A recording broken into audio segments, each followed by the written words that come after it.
जगत्पति गोपीश राधा कांत नमस्तुते तप्त कांचन गौरांगी राधे वृंदावनेश्वरी वृषभानुसुते देवी प्रणमामि हरिप्रिय वृंदाय तुलसीदेवी प्रियाय केशवस्य च कृष्ण भक्ति व्रजदेवी सत्यवते नमः। जय रूप सनातन भट्ट रघुनाथ श्री जीव गोपाल भट्ट दास रघुनाथ ए छय गोसाई करी चरण बंदन जहाँ हृद विघ्न नाश अभिष्ट तमादि देवं करुणा निदानं तमालवर्णं सुविधावतारम् अपार संसार समुद्र सेतुं भजामहे भागवतं स्वरूपं जं प्रभजन्तमनुपेतमपेतकृतं द्वैपायन विरह कातर आजुभाव पुत्रेति तन्मयतया तरवोऽभिनेदुं स्तं सर्वभूतहृदयं मुनिमानतोऽस्मि।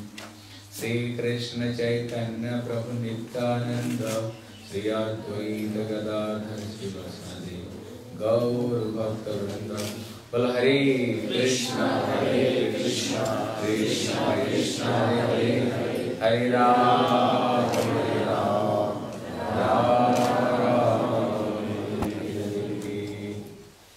First of all, I am offering my unlimited obeisance to my spiritual master, the beloved Visnudaivata, Sri Srimad-bhakti Swarup Sridhar Goswami Maharaj. After my Sikha Gurudev, the beloved Visnudaivata, Sri Srimad-bhakti Sri Narayana Goswami Maharaj, all Vaishnava and Vaishnava. Прежде всего прилагаю свои нижайшие поклоны моему духовному учителю. कल हम लोग ने श्रवण किया था Шри Рупи Сиданте Госвами Махараджам, а также моему Шикше духовному учителю.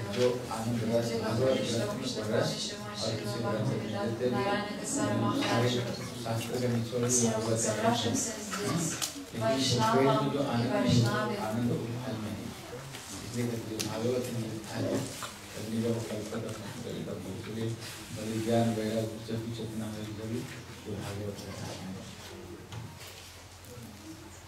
So, yesterday we discussed that the happiness which is not present in Vedas, Upanishads, Puranas, Mahabharata, Ramayana, and even in Bhagavad Gita, that happiness, that nectar, that sweetness is present in the Bhagavatam. Because Bhagavatam has been described as Nigama Kalpataror Galitam Phalam, Shukamukhat Amrutarva Samhitam.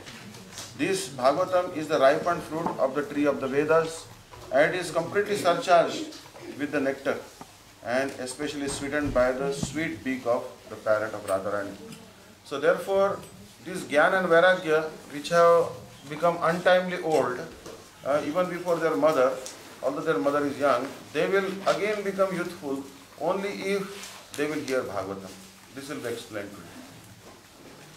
Вчера мы говорили о том, что Шримад-бхагаватам является сутью всей ведической литературы, Вед, Пуран, Упанишад, Бхагават-гиты. Шримад-бхагаватам заключает в себе всю сладость Вед. И сегодня мы будем говорить о том, что именно благодаря Шримад-бхагаватам можно будет пробудить и вернуть к жизни сыновей Бхакти-девы, которые состарились и потеряли силы.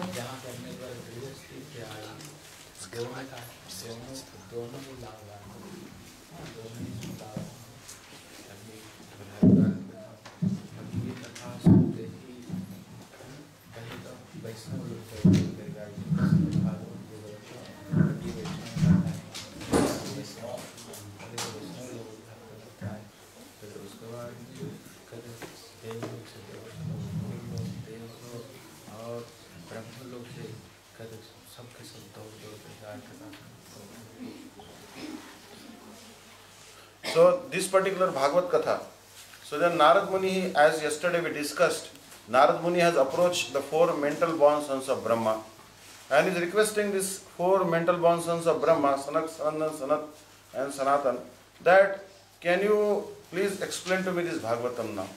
Because Narad Muni had asked the four Kumaras, how will I be able to revive these two sons of Bhakti Devi? I could not revive them by reciting entire Bhagavad Gita. So then four Kumaras said, answer is very simple. Bhagavatam has to be recited. If they will hear Bhagavatam, these two sons of Bhakti Devi will be revived. Then Narad Muni said, who can be the better speaker than you? You are the four mental born sons of Brahma, you are Nashtik Brahmacharis. So please narrate to us this, please narrate to me this Bhagavatam. Then the four Kumaras said, we will have to choose the appropriate location. So the location which was chosen by these four 5-year-old sons of Brahma was the boundary between Uttaranchal and Uttar Pradesh at a place called Haridwar, place called Anand Ghat. This is on the bank of the Bhagirathi Ganga, the Ganga which is emanating from the lotus feet of Sri Krishna. On this bank of this Ganga they sat, and the location was so nice that it was on the bank of the Ganga, on a wonderful bathing place, and also it is the boundary of the two states, Uttaranchal and Uttar Pradesh.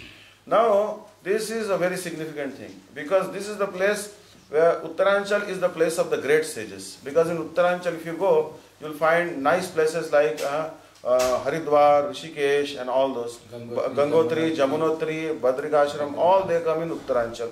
Now the recluses, those who are in renounced order of life, and the saintly persons who have renounced everything, they stay in this Uttaranchal. While Uttar Pradesh is the place highly populated by householders. So householders, saintly householders live in Uttar Pradesh, and saintly renounced order personalities live in Uttaranchal. So the joint place was chosen. And then when four Kumaras began to narrate this Bhagavad Katha to Narad Muni, that time not only the residents of this earthly planet came, but even the residents of the heavenly planets, they also started coming.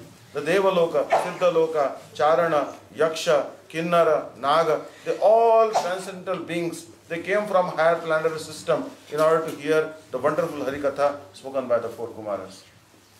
После того, когда Нарада Муни пришел к 4 Кумарам и спросил о возможности оживить сыновей Бхакти, те непременным условием сказали, нужно читать Шримад-бхагаватам. И тогда Нарада Муни попросил 4 Кумаров рассказать ему Бхагаватам. Он сказал, вы самые достойные рассказчики Бхагаватам, только вы можете поведать в чистой форме. Вы ведь сыновья Брамы, и не просто сыновья Брамы, вы сыновья, рожденные из ума Брамы. Есть разные виды рождения. Так вот, 4 Кумара рождены из ума Брамы. Кроме того, он сказал, что вы Наштика Брамачари. То есть 4 Кумара отказались взрослеть для того, чтобы уже не становиться семейными людьми. Они называются Наштика Брамачари. И тогда 4 Кумара решили определить лучшее место для чтения Бхагавата. И лучшим местом выбрали место, называемое Харидвар, которое находится на границе между Уттарачалом и Уттара-Прадешем. Уттарачал — это место, которое славится тем, что туда уходят жить все мудрецы-аскеты, оставляющие мирскую жизнь для совершения баджана. А Уттара-Прадеш славится тем, что там обосновались семейные люди, святые люди, которые живут семейной жизнью. На таком превосходном месте на границе между Уттарачалом и Уттара-Прадешем 4 Кумара решили поведать Шримад-бхагаватам. Это красивое место, где можно совершать омовение, и очень благородное. And in that place, I had when that going to Bhagavat, that time first we came listening to Srimad-bhagavat, telling first came to Vaishnavas. Why?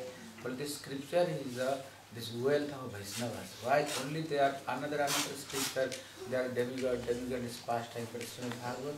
Only Krishna and this incarnation, only devotee past time. This is the wealth of Vaishnavas. First come to Vaishnavas. And then coming all Rishi, Muni, Deva, Siddha, Girinar, everybody came to there, all holy river come to there, all Ved, Vedant, Upanishad, they are directed home, they are directed home, and everybody appeared there. And when they are going to first starting to Srimad-bhagavat Katha, that time also they become so happy, and they are also, shouting this flower, they are playing this sankha, and they are playing this mridang, they are playing to, and they are telling Bhagavat-gatha mritam ki jai. That meaning is that when Bhagavat-gatha going, that everybody becomes so happy. Why this Bhagavat-gatha is the very, very rare, the Srimad-bhagavata. So everybody follow. So you don't think only you are sitting and listening to Bhagavad-gatha. No. Here telling, when Bhagavad-gatha going, all demigods and all holy river and all Veda, they are also came and listening to Bhagavad-gatha. Not only you are listening to Bhagavad-gatha. It is also glorious Srimad-bhagavata. Шримад-бхагават обладает такой огромной славой, что когда Нарада Муни собрался слушать Бхагаватам от 4 кумаров, то не только собрались вайшнавы, чьим сокровищем является Бхагаватам. Бхагавата принадлежит вайшнавам, потому что там описана слава Господа Вишну и его игры. Собрались все вайшнавы из Уттар-Прадеша, из разных штатов. Кроме того, появились существа, сущности, боги из высших планет. Появились полубоги для того, чтобы слушать Бхагаватам, кинары, якши. Все святые места приняли свои олицетворенные облики и пришли слушать Бхагаватам. Все святые реки в своей изначальной форме пришли, чтобы слушать Бхагавата. Махарадж говорит, не думайте, что вы сейчас одни сидите и слушаете Бхагавата. У Бхагаватам такая слава, что даже если мы не видим этих сущностей, все они сходятся сюда для того, чтобы тоже это послушать. Когда идет Бхагаватам, то полубоги слушают это и бросают цветы с неба, играют свои музыкальные инструменты. Yes, also who is the arranging Srimad-bhagavata? Bhagavata, they are not ordinary person. Why? Without mercy of Krishna, Radha and Bhagavat, anyone cannot arrange also that thing. Бхагаватам — это место счастья, и счастье всегда изливается рекой там, где читают Бхагават. И не думайте, что это обычные люди могут организовать место, где читают Бхагаватам. Без милости Кришны, без особой милости Кришны это невозможно. Это особые слуги Кришны организовывают Бхагаватам. Vishakha Didi ki jai, and another Didi ki jai, Madhurika Didi ki jai, Al Vaishnava ki jai. So when Bhagavad Katha, the 4 Kumaras, they began to speak the Bhagavad Katha. That time a transcendental light descended from the sky. This was a wonderful light. Everyone, all the great sages who had gathered there, Vashishta, Vishwamitra, Bhrigu, Chavan, Mrukandu Sutta, means Markandeya Rishi, who had gathered there, all the 4 Vedas who had personified there, Samved, Rugved, Yajurved, Atharvaved, all the 108 Upanishads which talk about Bhakti, Shvetashvatara Upanishad, all the Upanishads were personified there. They all began to look in the sky. What's happening here? What this bright light is descending? And then they realized actually that is not ordinary light, it is Bhakti Devi personified who has come there in the company of her 2 old sons, Jnana and Vairagya. They became wonderstruck. Wow, look at that. Bhakti Devi herself has come.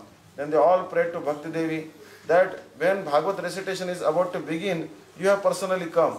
So please bless us that you will always stay in our heart. Then Bhakti Devi blessed all of them. Said, those who hear Bhagavatam, I will remain in the heart of those persons. So what is Bhakti Devi? Actually Bhakti Devi is not different from Radharani. Radharani is the personification of Bhakti. So it means Radharani herself came there. Bhakti Devi means Radharani herself. So those who hear Bhagavatam, then Radharani with all her associates, gopis and manjaris will automatically come and stay in the heart of those devotees who hear Bhagavatam. Even Krishna will come and stay with Radharani. Когда начали, 4 кумара начали рассказывать Бхагаватам, вдруг с неба появился столб огня. И все великие мудрецы, такие как Вишвамитра, Васишта, Маркандарея и другие, все 4 веды в своих изначальных образах и 108 Упанишад, главных 108 Упанишад, устремили свой взор к небу, чтобы посмотреть, откуда идет этот трансцендентный свет. Это они просто замерли от удивления, увидев, что сама Бхакти Деви не сходит с неба со своими сыновьями. Они стали молиться ей, просить ей о том, чтобы она вечно оставалась в их сердце.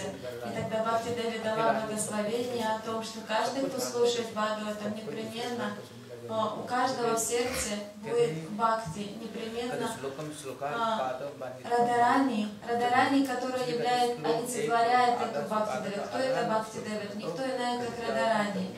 И Радарани дала благословение о том, что каждый, кто слушает Бхагаватам, обретет ее милость. Она, Гопи, Манджари всегда останутся в сердце такого человека. So, now further narrating the glories of Srimad-bhagavatam. So, Bhagavatam Shukdev Goswami explained that Sadhyo Rudya Vruddhate Krutivi Shrushruvitat Shanat. The moment you give oral reception to Srimad-bhagavatam, that very moment Krishna comes in your heart and is arrested. He cannot escape from your heart. So, Bhagavatam is so powerful. And not only that, Krishna will come and stay in your heart when you start hearing Bhagavatam. Also, wherever the recitation of Bhagavatam is going on, then all the holy places, Ganga, Jamuna, Saraswati, Narmada, Kaveri, Radhakund, Shamkund, and Tirtharaj, Prayag, Pushkar, all these holy places are present where the Hari Katha or the recitation of Bhagavatam is going on. Moreover, it is told that what is the use of studying so many scriptures?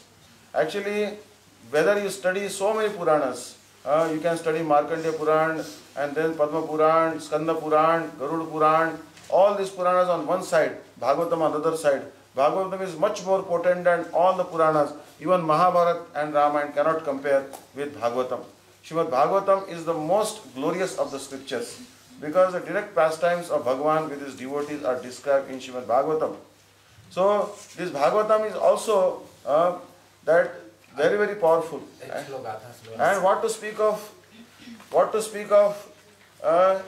someone may remember just one verse of Bhagavatam, Janma Dasyato Anvayatita Shaptesha Vidyaswarat.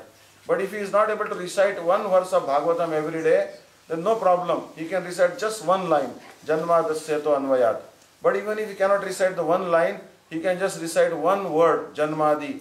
But even if he cannot recite that, he can just recite the word Ja, just syllable Ja, and he will still be delivered. Bhagavatam is so powerful. Even one syllable of Bhagavatam is recited or heard, delivers a person. You said that by the desire to listen Bhagavatam? No, by hearing Bhagavatam. Yeah, it also desired after I listening. It only desired also Krishna then we come and sit the Бхагаватам сам раскрывает о том, что если человек слушает Бхагаватам, то сам Кришна усаживается в его сердце на троне и становится заключенным. Кришна будет арестован в сердце. Кроме того, не просто даже слушает Бхагаватам. Даже если человек хочет слушать Бхагаватам, благодаря желанию, Кришна войдет в сердце, уже никогда не оставит такого человека. Человек получает освобождение, когда он слушает Бхагаватам и когда цитирует Бхагаватам. Если сложно заучить всю строку, если сложно заучить один стих из Бхагавата, то достаточно цитировать просто одну строку Бхагаватам. Если невозможно даже заучить одну строку Бхагаватам, это сложно. Можно произносить Джанмани Асиятаха. Если невозможно, если трудно заучить даже это, даже произнеся просто Джа, каждый день человека получает освобождение.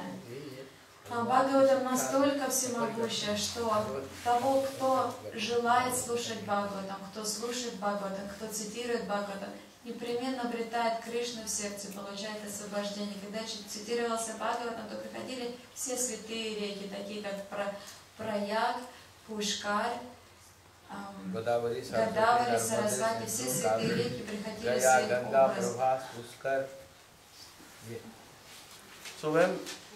So, generally speaking, the saintly persons are very averse, are not interested in abusing anyone, censuring anyone, criticizing anyone. But here you can see that Sukadeva Goswami, Sutta Goswami, is criticizing those who are averse to hearing Bhagavatam, those who are not interested. He is telling Shva, Ved, Vara, Ushta, Khara, Samsruta, Pursha, Pashu, Nessa Karano, Peto, Jato, Nama, Gadagraja.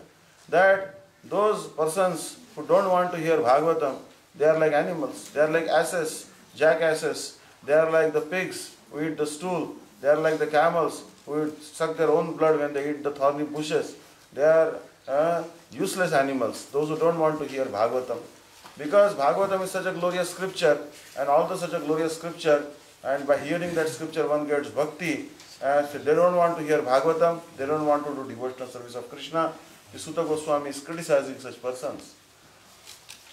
Обычно святые люди живут спокойно, святые люди никого не критикуют, никого не осуждают. Но сейчас мы видим в Бхагаватам о том, что Шукадева Госвами ругает людей, которые не хотят слушать Бхагаватам. Он называет их свиньями, он называет их, которые поедают испражнения, он называет их верблюдами, которые пьют собственную кровь вместе с колючками. Он называет их животными, чья жизнь совершенно бесполезна, если они не хотят слушать Бхагаватам, потому что, слушая Бхагаватам, человек обретает бхакти, самое ценное в жизни. So when the four Kumaras, they began to recite the Bhagavatam, what happened in the sky? Radha and Krishna mounted a transcendental airplane and they came on the scene there. As soon as Radha and Krishna came in the sky, all the devotees like Uddhav, Narad, Shiva, and even Brahma, Shukdev Goswami, and all they began to sing and dance there. Actually, Uddhav began to play mridanga, and then Narad Muni began to strum his veena, and all the devotees began to dance ecstatically because Radha Krishna have come there. So this is the real result of Bhagavad Katha.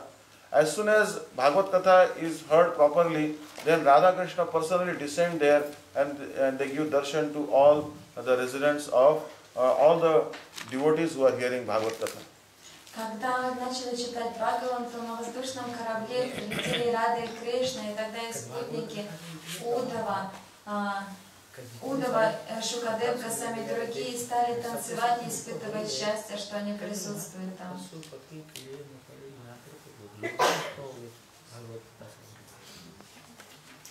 But Bhagavad Gita was so powerful that what to speak of those who were hearing attentively Srimad Bhagavad Katha, they were liberated. But even the animals, even the insects, birds, reptiles who were present in the vicinity of Bhagavad Katha area, they all were liberated. Бхагаватам имеет такую славу, что не только те, кто слушает Бхагаватам, но даже животные, птицы и насекомые в том месте, где читают Бхагаватам, тоже получают освобождение. So then Narad Muni, he became very wonderstruck. He saw that these insects, even reptiles, birds, these people of lower species, Tiryak Yoni, they are delivered by hearing Bhagavad Katha. Then he asked a question, that if someone has died an untimely death, or someone is a very sinful person, and after death he has reached the species of a ghost, then will he be delivered also? This question came in the heart of Narad Muni. И тогда у Нарада Муни появился вопрос, что насчет тех духов, которые были раньше людьми и умерли, либо раньше времени, либо из-за своих злодеяний, и теперь появились в образе привидений. Получат ли они освобождение?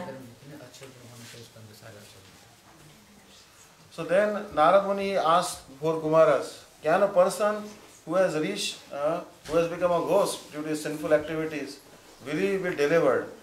Then four Kumaras said, why not? If the animals and birds can be delivered, or even a person who has become a ghost due to his sinful activities will also be delivered. Let me tell you one example of this. And in the scriptures describe that on the bank of Tungabhadra river, that is near Maharashtra, Karnataka area, so there one Brahman by the name Atmadev was residing. Atmadev was a very pious Brahman. All the qualities which are imaginable in a saintly Brahman were present in abundant quantity. He was the emporium or the abode of all transcendental qualities.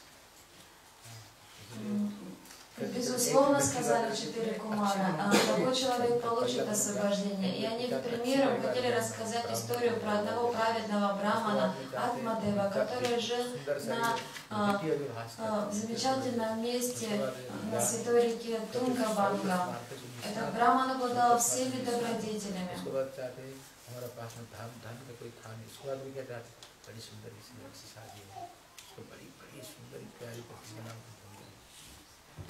So this Atmadev, as you can see that he had all the transcendental qualities. First of all, there are 4 varnas, Brahmana, Kshatriya, Vaishya and Shudra. Among them the Brahmanas are considered topmost. Now our Atmadev is born in the Brahmin family, the best among the society. So topmost rung of the society. On top of that, he was very attractive to look at. His bodily features were completely transcendental. Yeah. And moreover, he had all the good qualities, such as even he was very learned. Means he had the complete Shrauta and Smarta knowledge. Means he had the complete knowledge of the Shrutis, like all the 4 Vedas and Upanishads he had learned. And he also learned all the Puranas and everything. He knew how to do fire sacrifice, how to worship the deities, everything he knew. On top of that, he had tremendous wealth. Generally speaking, the wealth and knowledge don't go hand in hand. The person who has a lot of knowledge is very poor. One who is very rich doesn't have much knowledge.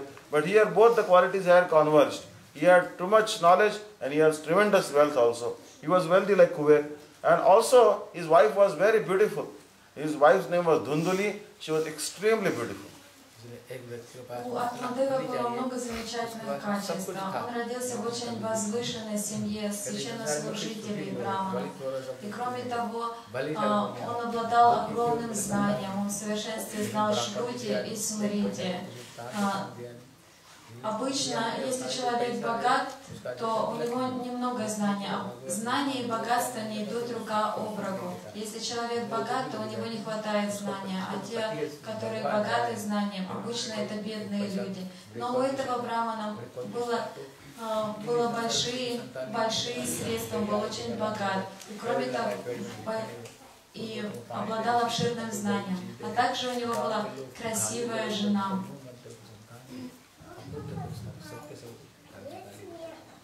So now you can see that Atmadeva possibly has all the enviable characteristics a person may desire to have. All the wonderful characteristics he has. But unfortunately, he had no son, no progeny. He didn't have a son or a daughter. Now this is the cause of great misery for the people, especially in India, not to have a son. So he was very, very miserable. Because he was also very miser. Means although he was rich like Kuber, the god of wealth, he was not giving a single penny in charity to any Brahmana or to any Vaishnava. Now this is a big defect. Because generally speaking, the wealth or Lakshmi Devi, she is the wife of Narayan, goddess of, so goddess of fortune is the maid servant of Narayan, the supreme personality of Godhead. So when a person does not engage his wealth in the service of Guru, Vaishnavas and Bhagavan, then that wealth is useless. So therefore, this particular Brahman, Atmadev, he had no progeny. He was extremely distressed in the heart.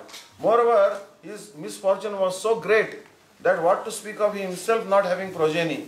If you would buy a cow in the market, then that cow would remain barren. The cow could not beget a calf. So cow would never give the milk.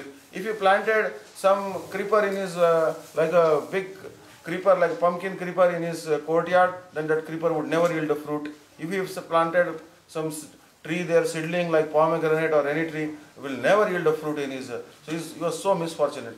So people in the village, they used to shun him. They used to ostracize him. They used to say that avoid looking at his face. Because generally, if you don't, if you are that type of misfortune, they say don't look at his face. He has no progeny. He is very, very unfortunate. So he used to feel very big distress in the heart. I am learned, I am scholarly, I am beautiful, I have wealth, I have beautiful wife. Everything is there, I have good birth, but people don't want to even look at my face. How misfortunate I am. Несмотря на то, что у Атмадева, казалось, были все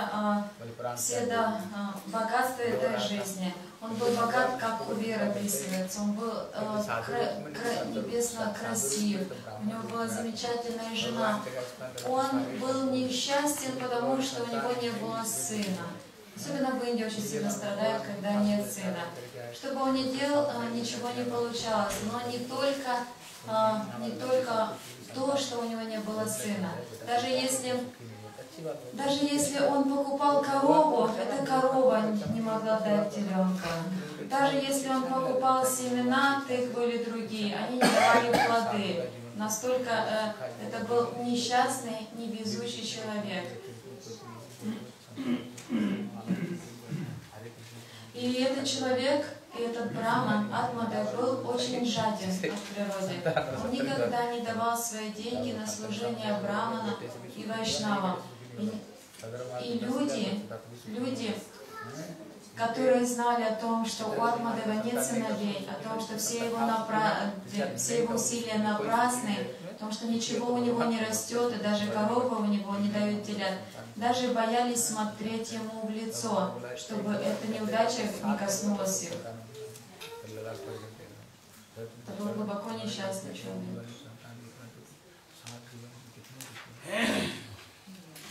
So then this Atmadev, he was so frustrated. He just said, enough is enough, I want to give up my life. So he went to the forest so that he can find some some deep river where he can kill himself, or he can jump up some mountain and kill himself. He went in the search how to kill himself, or he just wanted to hang him off a tree or something. So that time when someone is very distressed and Bhagavan wants to show mercy to that person, then Bhagavan will not appear in his original form. He will not appear like a threefold bending form like Krishna playing flute. He will come in the form, he will disguise himself like a sadhu or a brahman, and he will come. So Bhagavan's heart melted and Bhagavan came there in the form of a wonderful brahman, very saintly brahman. And then that brahman, who was actually nothing but Bhagavan in disguise, he told Atmadev, "Oh, why you are so distressed? What is the problem with your life?" He said, "I have no son, and that's why I am very distressed." Then Bhagavan told him, that Brahman told him, "Don't worry, due to son alone, one does not receive happiness. You know, you should think that Laddu Gopal, the baby Gopal who has Laddu in the hand or butter ball in the hand, is like your son. And treat him like the son and worship him with your wife and be very happy." He said, No, I need a son." Then Bhagavan told him that, that Brahman told him that there was a great king by the name Sagar. And he had 10,000 sons. But these 10,000 sons, he offended the great incarnation of Bhagavan called Kapil, and they were burnt to ashes by Kapil. So the son alone does not bestow happiness. Атмадев был глубоко несчастным человеком, и его несчастье доходило иногда до крайности. Он уже искал средства для того, чтобы покончить со своей жизнью. Он уже обдумывал план о том, как он прыгнет либо в глубокую реку, либо со скалы, либо повесится на дереве. И для того, чтобы пролить милость на этого человека, приходит Бхагават. Бхагаван так или иначе дарует нам свою милость.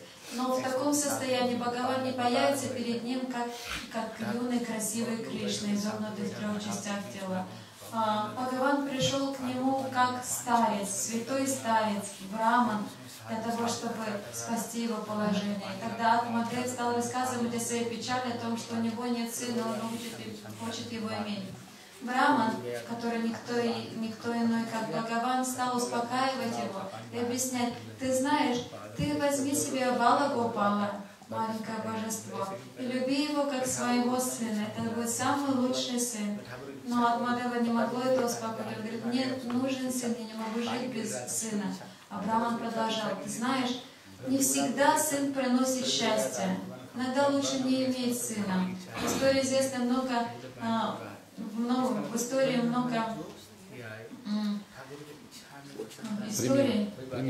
примеров, когда сколько горя дарили сыновья. Как, например, у известного царя Сагара. У него было 10 тысяч сыновей, но они прокляли Капила Дева, и поэтому были сожжены в пепел.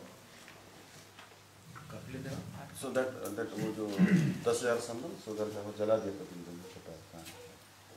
Then actually, but Chitraketu Maharaj, he had no son, so he prayed very much, and then by the mercy of Angira, he obtained a son. but that son became the cause of distress. In the beginning he had no son, Chitraketu Maharaj was distressed, but then he had a son who was short-lived, he died within 1 year of his birth, or he was killed, so he was also cause of the distress. So the son or lack of son is not necessarily the cause of distress.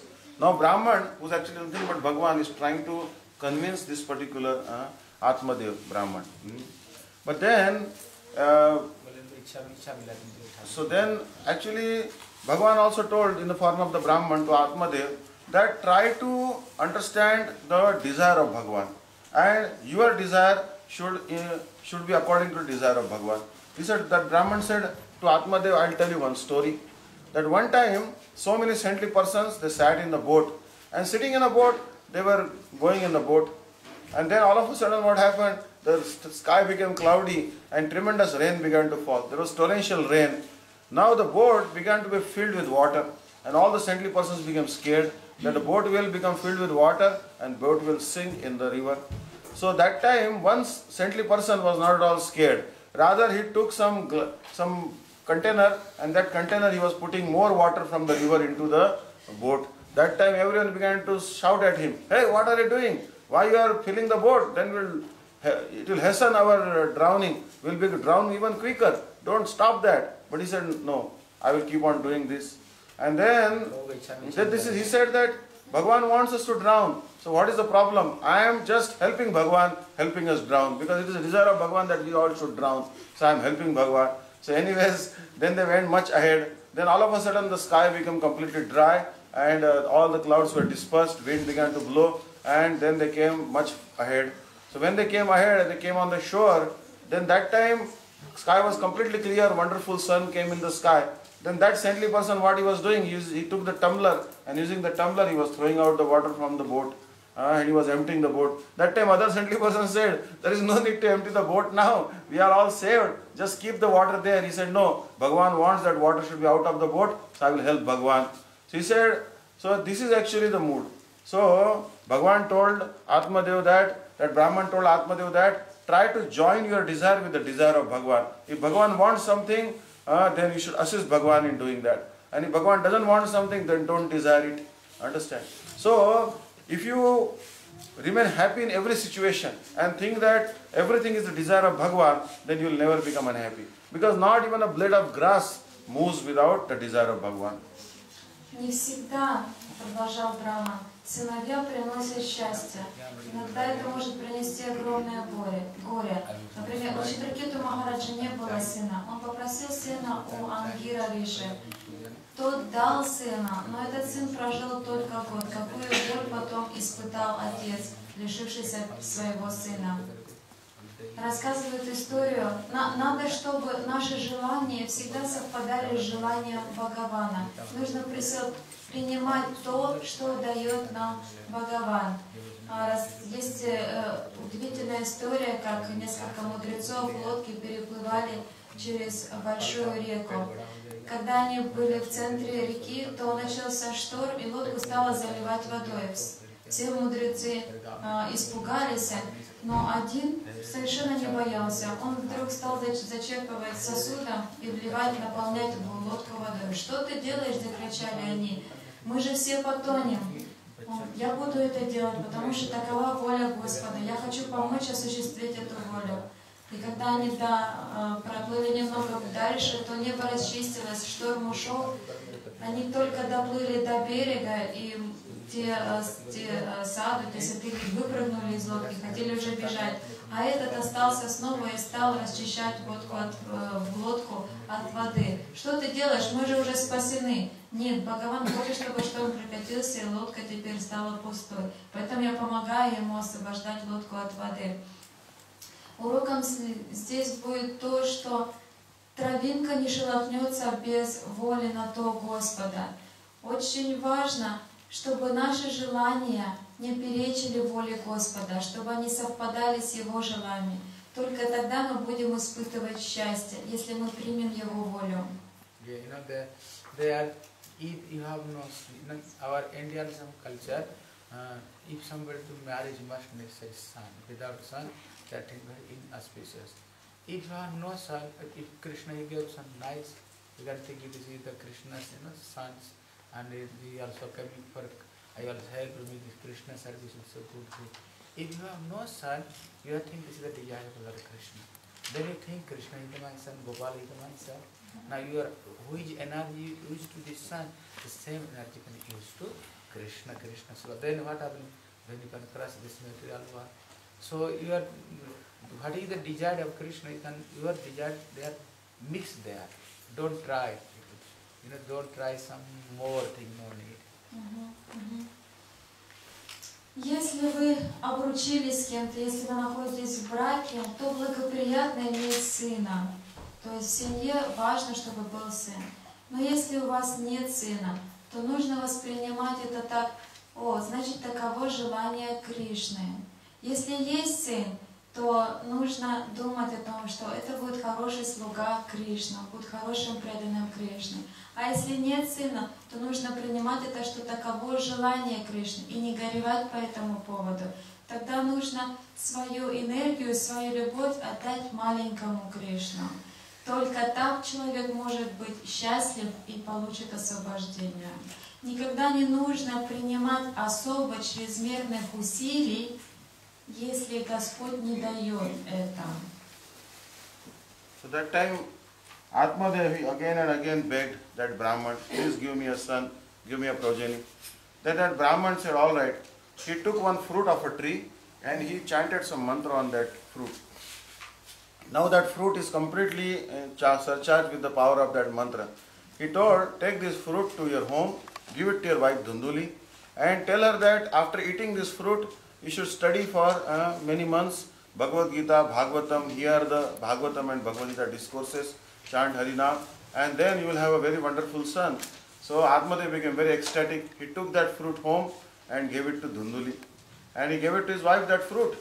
So his wife was very distressed. She said, alas, alas, this fruit will make me pregnant, then I will have a very big baby, then the baby will be there in my womb, and God knows how long the baby will stay. I know that some babies, they stay too long, like Shukdev Goswami stayed in the womb of his mother Vitika Devi for 16 years. Then I will have too much pain. Who wants this headache? I think the most fortunate persons in this world are the barren women, because they don't have to conceive a baby, or rather a widow, because her husband has died, she cannot have a baby. So I think the widows and barren women are most fortunate. She was deliberating like this. So that day her sister came her home. Her sister was from a poor family. Her sister was also married to a poor Brahman. Then her sister told, oh my dear sister, don't throw this fruit away. You rather give this fruit to me. I will eat this fruit. I will conceive.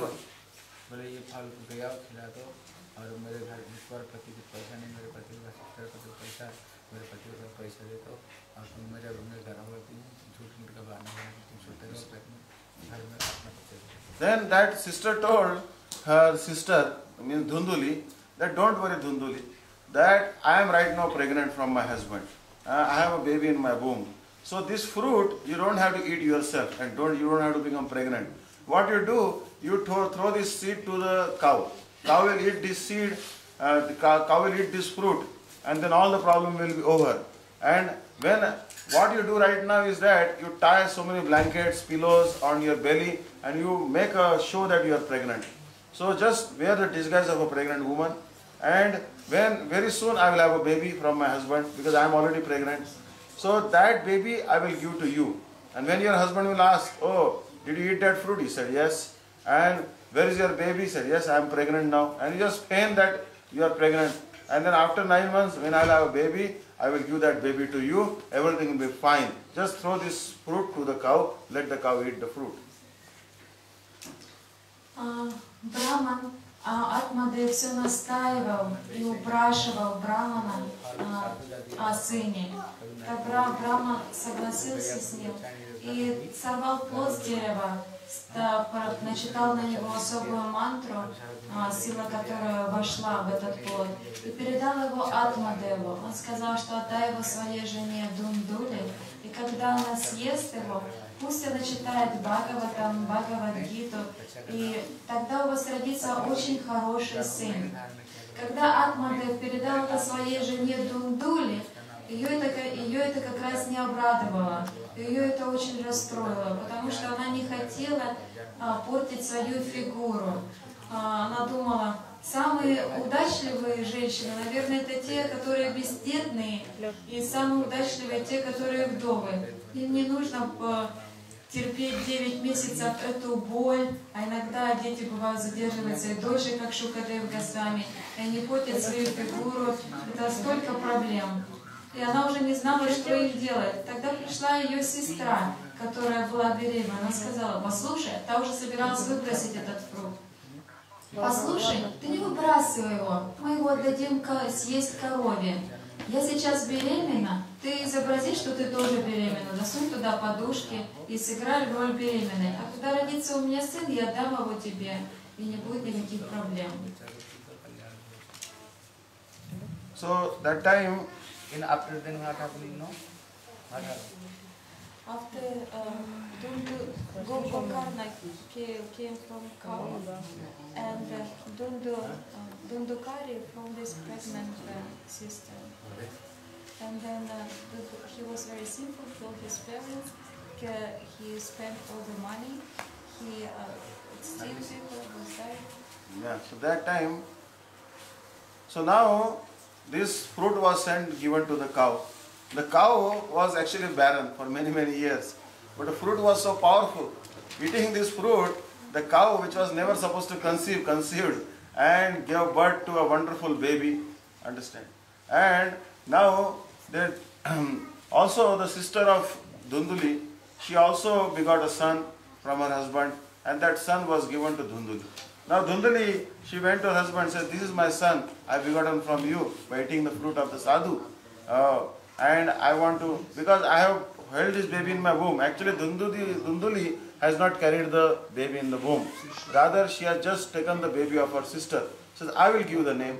Then Atmadev said, "All right, you have begotten the son, so you will give the name." So the name which was given to the son was Dhundukari.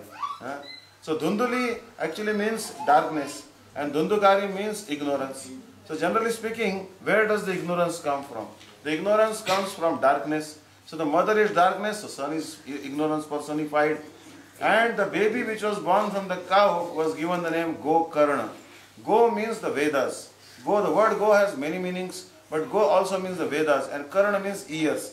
This Gokarna was such an exalted devotee that nothing would enter his ears. No mundane talks, no talks of sense gratification would enter his ears. He would only hear the Vedas and the Vedic knowledge by his ears. So his name was Gokarna.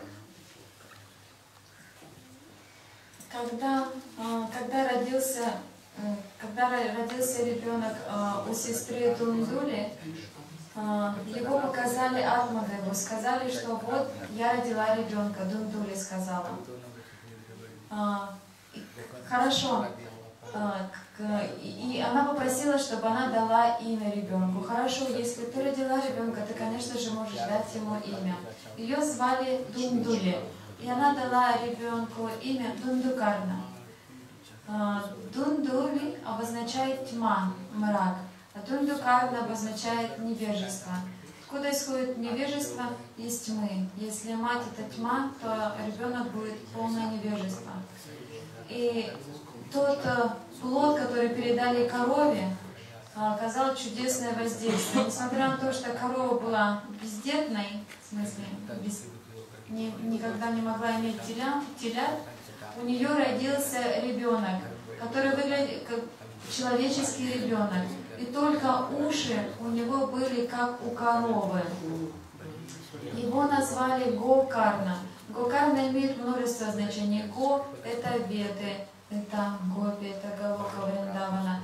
Олицетворенные веды, все веды находятся в теле коровы. И Гокарна славился тем, что он обладал чудесными свойствами, он не слышал мирские разговоры, он слышал только то, что о Боге. Он был очень праведным ребенком, изучал Писание и всегда был очень чист. So then, this baby was born to Dhunduli. This baby's name was Dhundukari. He was the ignorance personified.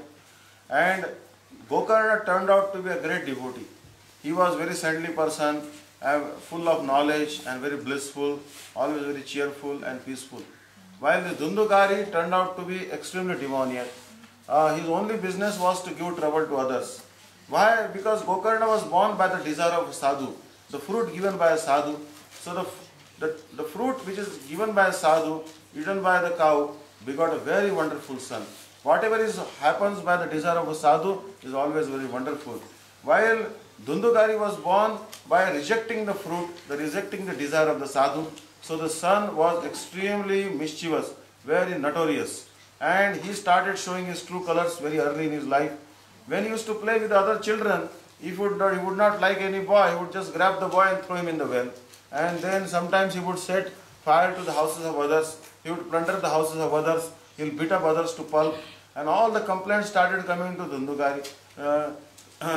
All complaints started coming to Atmadev that your son Dhundukari is a demon personified. How come you are a great Brahman, you have begotten a son like this? Then Atmadev became very distressed. And not only that, Dhundukari became so proud that he started beating his own father.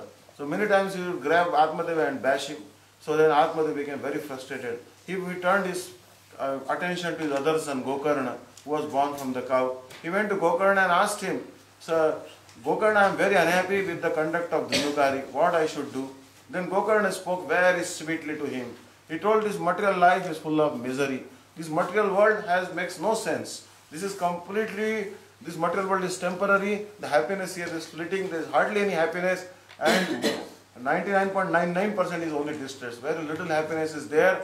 Only those who worship Vishnu, those who serve Vaishnavas, and those who hear Harikatha, they can be happy. Others will always remain distressed. So hearing the sweet Harikatha of Gokarna, Atmadev, he became completely renounced and he did bhajan of Bhagavan and went back to Godhead. Когда рос Dhuндукари, все могли видеть о том, что это очень плохой ребенок. У него проявлялись все самые ужасные качества. Его главное занятие было это как бы принести боли другим людям. Если ему не нравился какой-нибудь мальчик, он мог поднять его за ноги и бросить в колодец. Если он поджигал соседские дома, он творил другие злодеяния. И все люди приходили жаловаться Атмадеву, что у тебя не сын, а самый настоящий демон, преступник. Как так получилось, что он появился на свет? Почему Dhuндукари имел такие ужасные качества? И почему Гокарна прослыл очень набожным ребенком? Гокарна всегда был спокоен, всегда был счастлив, и всегда из него исходил свет. Потому что он родился из желания саду, он родился из плода, из благословения саду. А Dhuндукари родился из отвращения, от неприятия благословения саду, от того, что решили выбросить этот плод, отдать другим людям. От этого зла родился Dhuндукари. В итоге Dhuндукари стал настолько горделивым человеком, настолько потерял стыд, что стал бить своего собственного отца. И тогда несчастный Атмадев пошел к Гокарна для того, чтобы пожаловаться ему о своих бедах. И Гокарна очень сладким голосом, спокойным голосом стал объяснять ему, что в этом мире много страданий. Здесь гораздо больше страданий, чем счастья. И все сталкиваются с этим рано или поздно.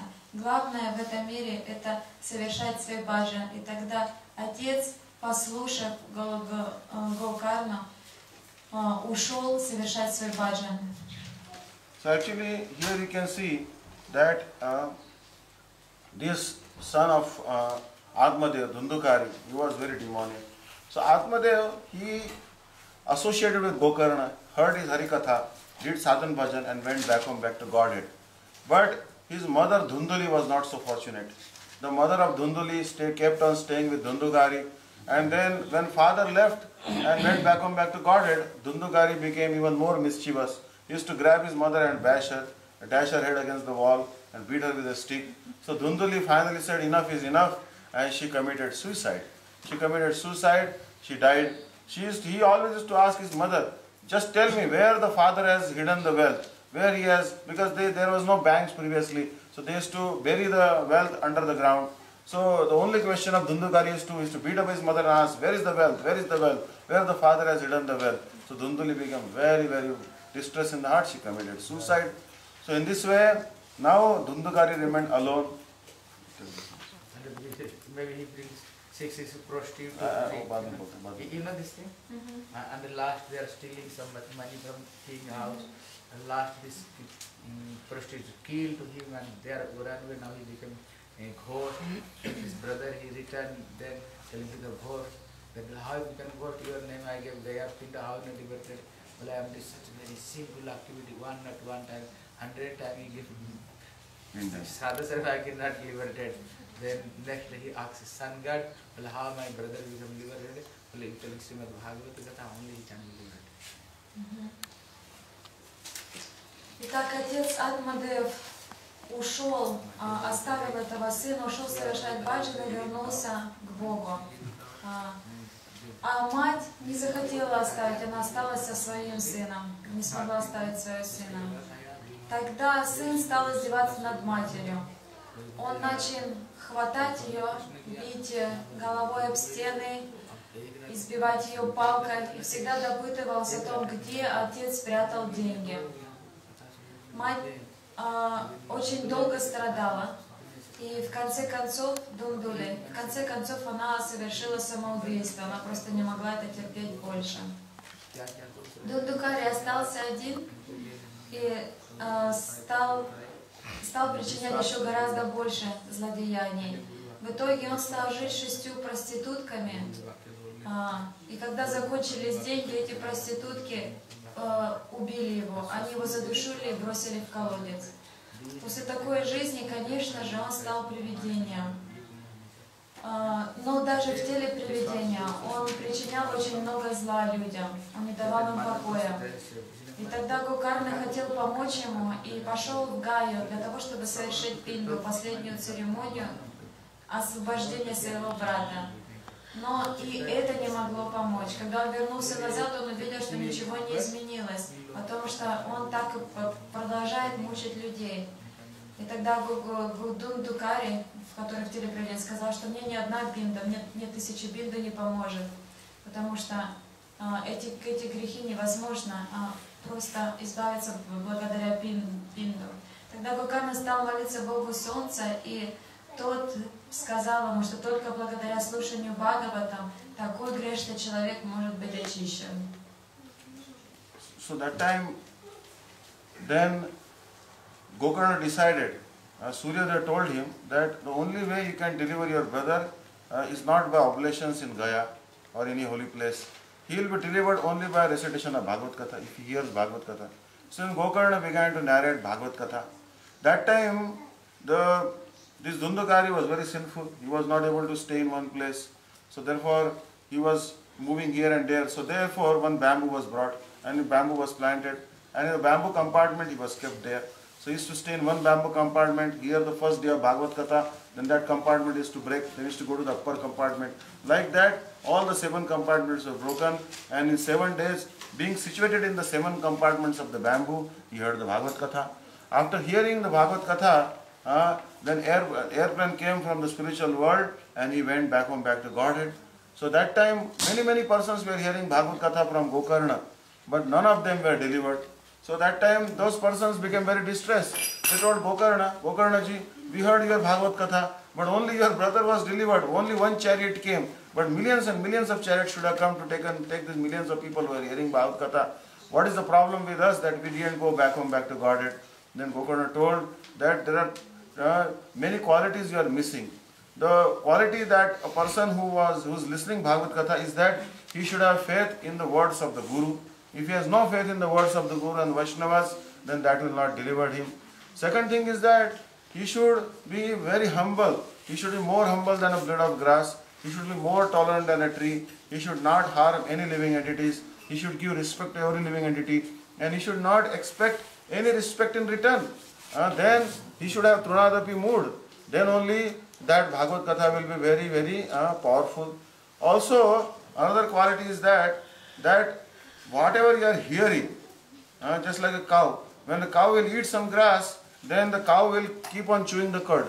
And so whatever she's eaten, she's chewing again and again, and then it is digested. So you may be hearing so much katha, but when you are doing chanting Hare Krishna mantra, you should do the manan of that. You should try to meditate, ponder the pastimes which you have heard in the Hari Katha of a saintly person. When you meditate on those pastimes, then those pastimes can be fully digested, assimilated in your system. So you have heard the Bhagavad Katha for 7 days, but you did not meditate upon it. So due to this lack of these three qualities, you did not go back to Godhead. The chariot did not come for you. Chariot came only for Dundukari because he was very attentive in hearing. Because of his plight of becoming a ghost, he was very attentive, and due to his attention, complete faith in me, complete mood of surrender and humility, he was delivered, but you were not delivered. Когда Гокарна решил прочитать Бхагаватам, то я просто слышала это от Гурудева тоже. Дундукари, находясь в теле духа, в теле привидения, очень сильно страдал. Вообще, если любой человек, который попадает в тело привидения, он будет очень сильно страдать. У него множество желаний, которые он не может осуществить. Это тело страданий. И Дундукари, попав в тело привидения, стал осознавать о том, что он совершил, и то, что в какой ситуации его привело. Он бы и рад был уже освобождению, но этого было невозможно. Именно поэтому он говорит, что даже если будут сотни, я совершил столько грехов, что если даже будет сотни пингов, ничего не освободит меня от того, что сделал я в своей жизни. Когда Гокарна услышал богословство, то, что нужно читать Бхагаватам, то нужно было, чтобы Дундукари сидел и слушал его. Но это было невозможно, потому что это тело, это ужасное тело не могло находиться в одном месте. Его просто рвало и метало в разные стороны. И тогда его поместили в бамбук, перевели и глубоко поставили землю в бамбук. Бамбук он состоит из частей перетянутых. И каждый день, когда читал Гокарна, можно было видеть, что снизу надламывается каждая часть. То есть Гокарна постоянно переходил в высшую часть бамбука. На 7-й день, когда Гокарна перестал читать Бхагаватам, надломилась последняя, появился воздушный корабль, и Дундукари ушел в небо вместе с ним. Но не только он слушал Бхагаватам, слушали Бхагаватам и другие люди. И вот они расстроились, как это так? Мы все слушали Бхагаватам, и только за ним у него появилась возможность уйти в духовное небо. Почему у нас такой возможности не появилось? И тогда Гокарна объяснил о том, что у вас не хватило качеств для этого. Недостаточно просто слушать Бхагаватам. Для этого нужно еще иметь определенные качества. Так как он сильно страдал, и он верил в своего брата, он искал средства спасения. Очень важно, слушая Бхагаватам, верить в слова гуру, который рассказывает Бхагаватам. Очень важно доверять ему, быть послушным ему, смиренным ему. И также, как дали пример, когда корова жует траву, она жует траву, проглатывает, берет траву в рот и потом долго-долго жует ее. Когда мы слушаем Бхагаватам, очень важно переваривать, размышлять об этом, то, что мы услышали, воплощать это в своей жизни. Только тогда это даст самый высокий результат. И так как Дундукари очень сильно страдал, намучился, искал средства для спасения из своего ужасного тела, то он как раз был готов и слушал с верой Бхагаватам. Bhagavad Mahapurana ki jai, jai jai Shri Radhe.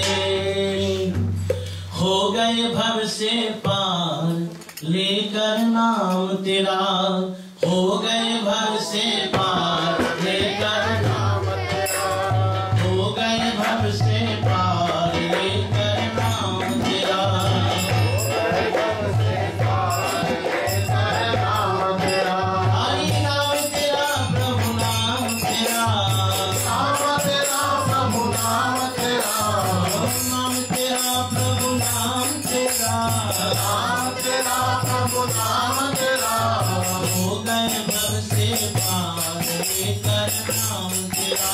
हो गए भव से पार लेकर नाम तेरा। वाल्मीकि अति दिनहीन था, वाल्मीकि अति दिनहीन था, वाल्मीकि अति दिनहीन था, वाल्मीकि अति दिनहीन था। पूरे कर्म में सदा लीन था, पूरे कर्म में सदा लीन था, पूरे कर्म में सदा लीन था, पूरे कर्म में सदा लीन था। रामायण तैयार लेकर नाम तेरा, रामायण तैयार लेकर नाम तेरा। हो गए घर से पार लेकर नाम तेरा, हो गए घर से पार लेकर नाम तेरा। नाम तेरा प्रभु नाम तेरा, नाम तेरा प्रभु नाम तेरा, नाम तेरा प्रभु नाम तेरा, नाम तेरा प्रभु नाम तेरा। हो गए घर से पार लेकर नाम तेरा, हो गए घर से पार लेकर नाम तेरा, हो गए घर से पार लेकर नाम तेरा, हो गए घर से पार लेकर नाम तेरा। जाति के बंदर जल अवनीर, जाति के बंदर जल अवनीर, जाति के बंदर जल अवनीर, जाति के बंदर। नाम नाम लिख दिया शिला पर, नाम नाम लिख दिया शिला पर, नाम नाम लिख दिया शिला पर, नाम नाम लिख दिया शिला पर। हो गई सेना पार लेकर नाम तेरा, हो गई सेना पार लेकर नाम तेरा, हो गई सेना पार लेकर नाम तेरा, हो गई सेना पार लेकर नाम तेरा, हो गई घर से पार लेकर नाम तेरा, हो गए भव से पार लेकर नाम तेरा। हरि सभा में दुमत दुलारी, हरि सभा में दुमत दुलारी, हरि सभा में दुमत दुलारी, हरि सभा में दुमत दुलारी। कृष्ण द्वार का नाथ पुकारी, कृष्ण द्वार का नाथ पुकारी, कृष्ण द्वार का नाथ पुकारी, कृष्ण द्वार का नाथ पुकारी। कर गया चीरी अपार लेकर नाम तेरा, कर गया चीरी अपार लेकर नाम तेरा, कर गया चीरी अपार लेकर नाम तेरा, कर गया चीरी अपार लेकर नाम तेरा। नाम तेरा प्रभु नाम तेरा, नाम तेरा प्रभु नाम तेरा, नाम तेरा प्रभु नाम तेरा, नाम तेरा प्रभु नाम तेरा। हो गए घर से पार लेकर नाम तेरा, हो गए घर से पार लेकर नाम तेरा। मीरा गिरधर नाम पुकारा, मीरा गिरधर नाम पुकारा, मीरा गिरधर नाम पुकारा, मीरा गिरधर नाम पुकारा। ऋषि अमृत कर दिया मुरारी, ऋषि अमृत कर दिया मुरारी, नाच नाच कर तुम्हें दिखाई, नाच नाच कर तुम्हें दिखाई। लोग नाच कर करके आई, लोग नाच कर करके आई। भूल गए प्रेम से द्वार लेकर नाम तेरा, भूल गए प्रेम से द्वार लेकर नाम तेरा। हो गए घर से पार लेकर नाम तेरा,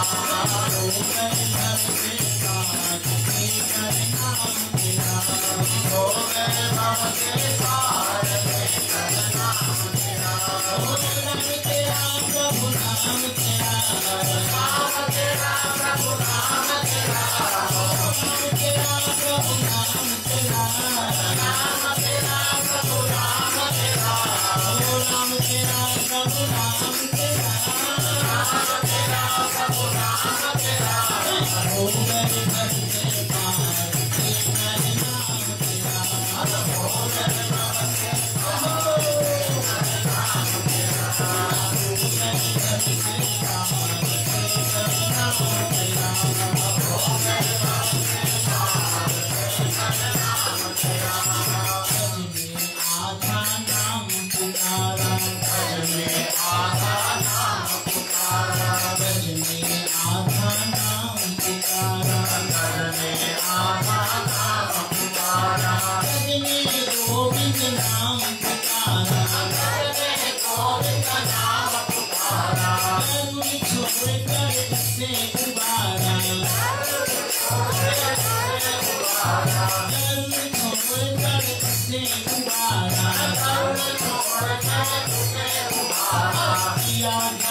Bhagavat, but only come one chariot, not coming for everybody. Why? They are telling, cutting the some heart he told, then this is then the Gokarna to pray to all listeners. Oh brothers, not so much that only 7 days, only 7 days if you are pointed, you are listening this Bhagavat-gatha, and everybody coming chariot, then you are cross the all kind of suffering this material world. Then you are going to Bhagavat. So again, next day, again I am starting the Srimad-bhagavat. Now you are everybody one pointed, you are trying to listen to Srimad-bhagavat. And again he next day, again calling this villager, and again he start to Srimad-bhagavat. Now everybody one pointed, listen to Srimad-bhagavat. And when the Bhagavat Gatha is going, also they are listening to Bhagavat Gatha. Some another time, they are also chanting this holy name. Chanting this holy name. Everybody, everyone, find and listen to Bhagavat Gatha, listen to Bhagavat Gatha. When Bhagavat Gatha finish, for everybody, this coming for this is chariot, coming for chariot for everybody. Then everybody sit down this chariot, and everybody go to Golokha down there, cycle, birth and death, everything is finishing. Когда пришла только один воздушный корабль, когда пришел только один воздушный корабль за Дундукари, Вишнудайвата объяснили, в чем ошибка других слушателей. И Гокарна попросила: братья мои, слушайте очень внимательно, всем своим сердцем и повторяйте святые имена. И тогда, увидев это, то у них проснулась очень сильная вера у слушателя. Бхагават говорит, я еще раз прочитаю сейчас Бхагаватам в течение 7 дней. И если вы внимательно будете слушать Бхагаватам, вы непременно получите освобождение. И тогда через 7 дней, как все действительно слушали внимательно, спустились множество кораблей, и все они ушли на Галоку Вриндавана, избавились от страданий этого мира. Now, you are also listening to Srimad-bhagavata. You are listening to Srimad-bhagavata for after when finishing this Bhagavad-gita, for everybody also come chariot. If the chariot, अगर कोई रथ आ गया तो आप लोग जाओगे कि नहीं? Are you going or not going? Coming question. Can ask everybody. Who is the one going Goloka Vrindavan? If after Harikatha came chariot. Если вы будете внимательно слушать, за вами тоже придет сейчас воздушный корабль после 7 дней. Вы хотите туда поехать или нет? Махараджами спрашивает.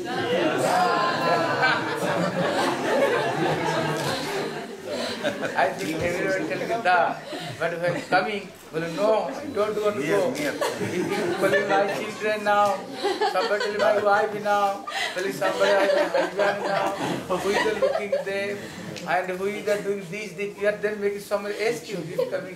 They are coming the chariot.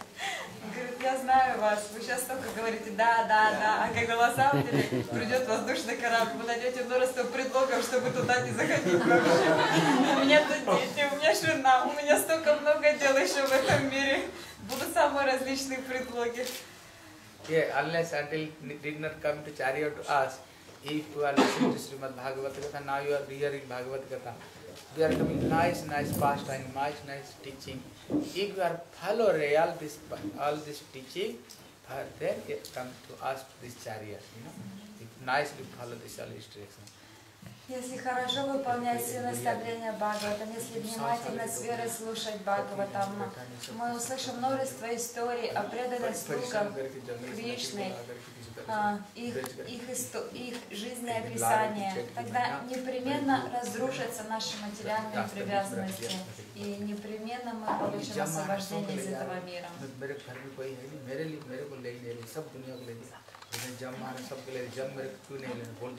जब हमारा समस्या बोलते बुढ़िया क्यों बुला रही थी तो मुझे कहने बोला वो क्या बोल रही थी जब सभी को लगेगा मेरे को नहीं ले रही कोई बोल रही थी ना मैं जब मैं आज बोला बताओ तो आ गया बोले हाँ बोले क्या बोली लकड़ी का कठिन सा सीख बोले नहीं मेरे को ले जाओ बोले जिंदा होने का क्या हमारे अंदर में क्या लालच है. So one time there was a very old woman. She was working very hard.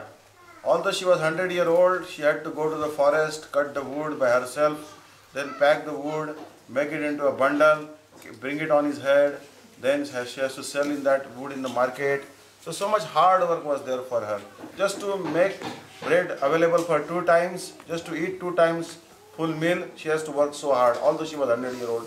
She had no husband, no son, no daughter, nothing. She was living by herself. So she was very much pained in the heart. Alas, alas, why Yamaraj is taking everyone? The god of death is taking everyone to the planet of Pluto.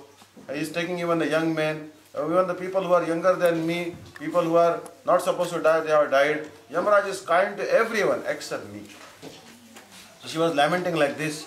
So that time she began to pray, oh Yamaraj, why don't you come and take me? If you come and you kill me, then it's much better. Rather than going every day to the forest, bringing so much wood, selling so much wood in the forest, in the market, this is too much headache for me. Oh Yamaraj, come down and take me. I want to die right now. Then Yamaraj heard her prayer and immediately came there. Says, hey, who are you? Said, I'm Yamaraj. Oh, why you have come here? Oh, because you're praying that you want to die, so I'm going to take you right now. He said, right now I don't have to die, but right now this bundle of wood is too heavy. Why don't you just put it on my head? I'll go to the market and sell it anyways. So actually when the time to die will come, you don't want to die. So when the Maharaj is telling when the airplane will come from Vaikuntha, then you will not want to go. Like Tukaram, when the airplane came from Vaikuntha, he asked his wife, do you want to come with me? Airplane is ready. We'll go to Vaikuntha. She said, no, if I come with you, who will take care of my buffalo and cows? I have to milk them, otherwise they have a problem. Yeah. Everybody don't want to die. We are not alive, nor long day. Была одна старая женщина, у которой была необычайно тяжелая жизнь. ей было уже 90 лет.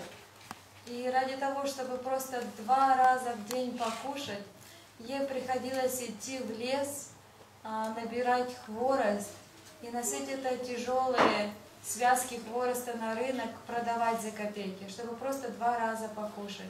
У нее не было детей, у нее не было мужа, не было семьи, она была одинока. И чтобы поддерживать себя, ей приходилось выполнять такую тяжелую работу каждый день для 90-летней женщины. Она все время проклинала свою жизнь и призывала Бога смерти Ямараджа. Почему такая несправедливость? Говорила она в небо. Почему даже молодых забирают? Почему ко всем милостив Бог смерти? Почему Он меня не трогает? Почему я еще живу и вынужден облачить такое жалкое существование? Ее молитву услышал Бог смерти и пришел к ней. Ты кто? Я Ямарадж. Я пришел за твоей жизнью. Мне еще рано умирать, сказала женщина. Ты мне просто помоги эту охапку, связку, хвороста, помоги мне положить на голову, я пойду на рынок продавать это. То есть, когда момент смерти настает, мы можем много что говорить на самом деле. Но когда момент смерти настает, никто не хочет оставлять это тело, в каких бы он условиях ни жил. Махарадж говорил, что те, кто говорят сейчас, я хочу в духовный мир, когда придет за ними воздушный корабль, они найдут 1000 причин для того, чтобы, не дай Бог, туда не зайти, не оставить этот мир. Махарадж вспомнил про одного святого Тукарна, одного святого Тукарна,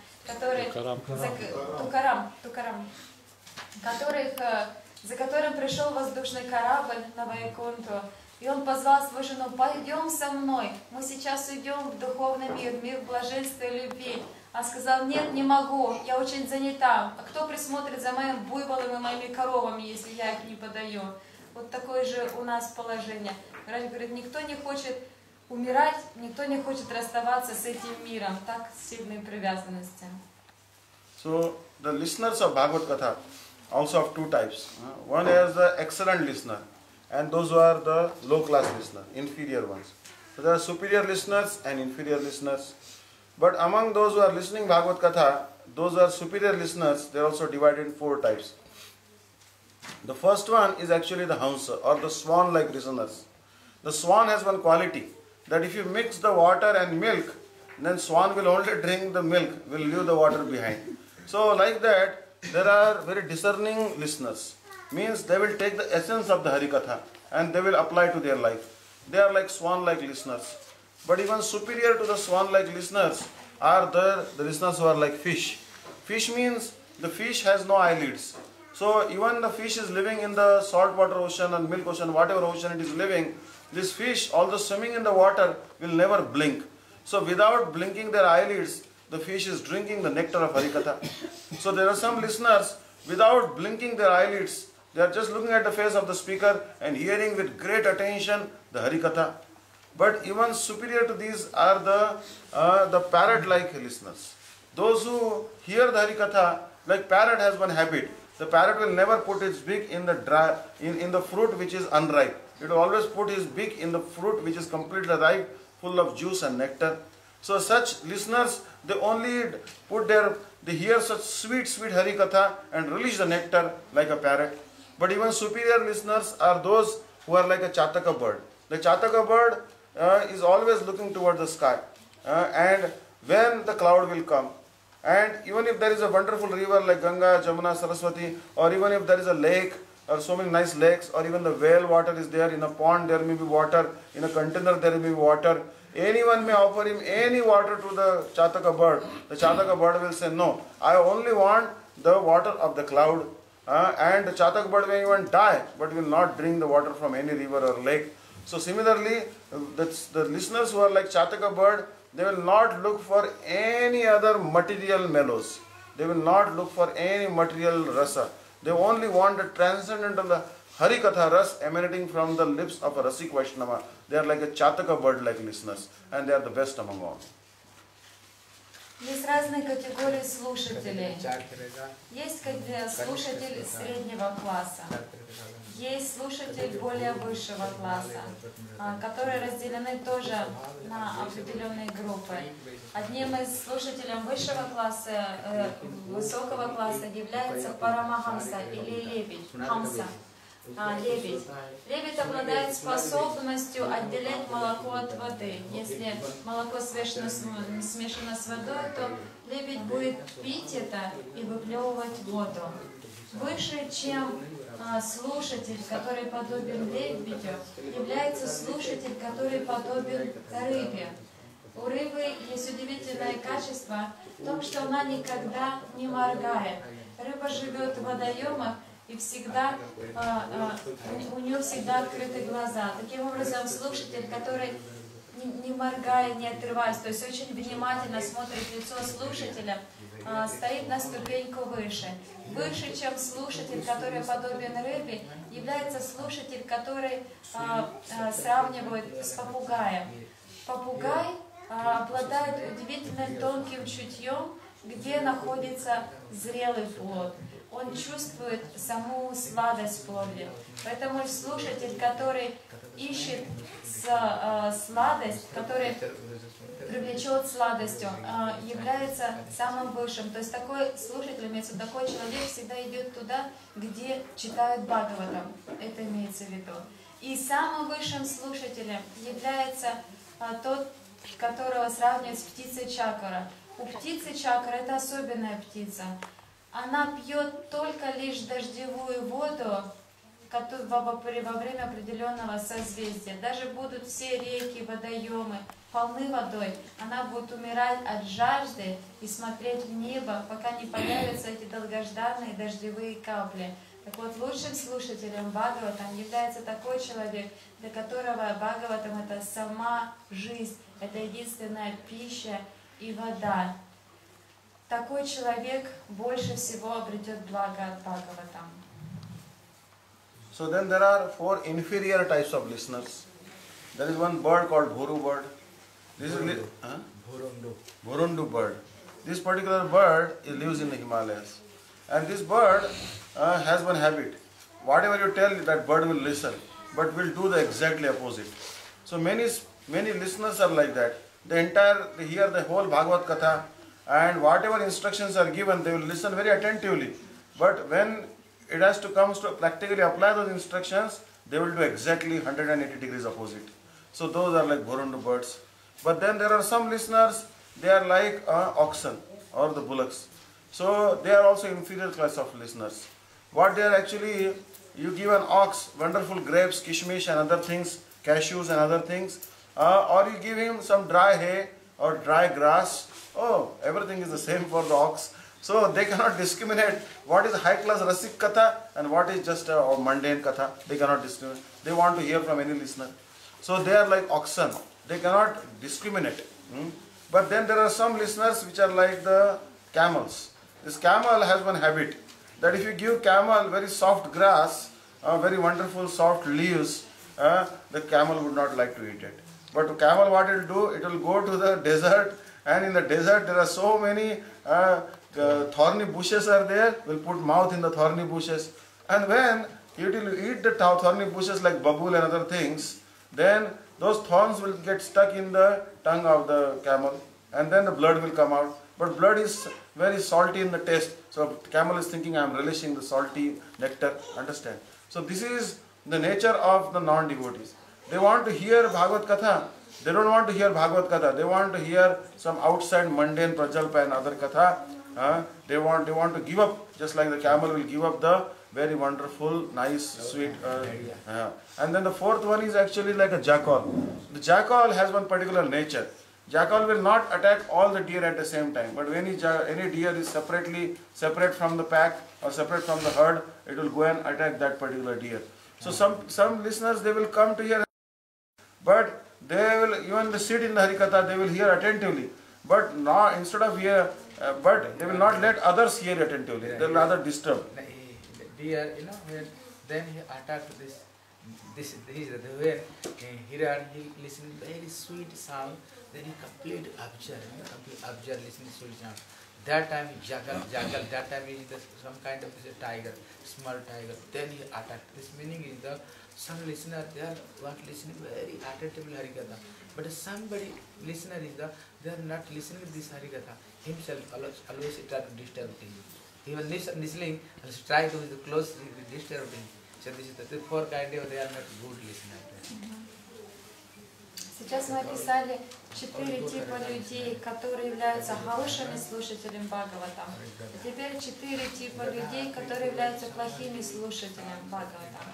Первый тип людей – это первый слушатель, такой слушатель похож на птицы бурунды. Не знаю, что это на русском, бурунду, которая живет в Гималаях. Чтобы это, когда ты говоришь что-то, эта птица на тебя слушает, но делает вплоть все наоборот, на 180 градусов. То есть есть люди, которые слушают Харикатху, а потом, когда наступает момент применить это в своей жизни, делают все с точностью наоборот. Другой представитель плохого слушателя – это Второй плохой слушатель подобен верблюду. Окс. Второй слушатель подобен быку. Есть некоторые быки. Есть быки, которые используют для разведения, и есть быки, которые кастрируют, они работают в поле. Вот этот кастрированный бык, он тяжело работает, но у него нет способности различать. Если дать этому быку изюм, сладкий изюм, сочную траву, какие-нибудь плоды, он не будет разделять, для него все имеет одинакового вкуса. Что сладкое, что соленое, он будет есть сухую солому наравне со сладким изюмом. Это плохой слушатель.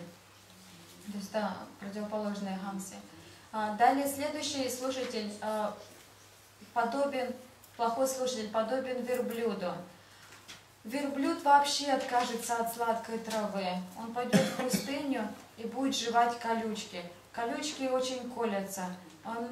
Когда верблюд их жует, он протыкает собственный язык и десна. У него они источают кровь, которая соленая, теплая на вкус. И верблюд думает, какая вкусная, сочная, соленая колючка.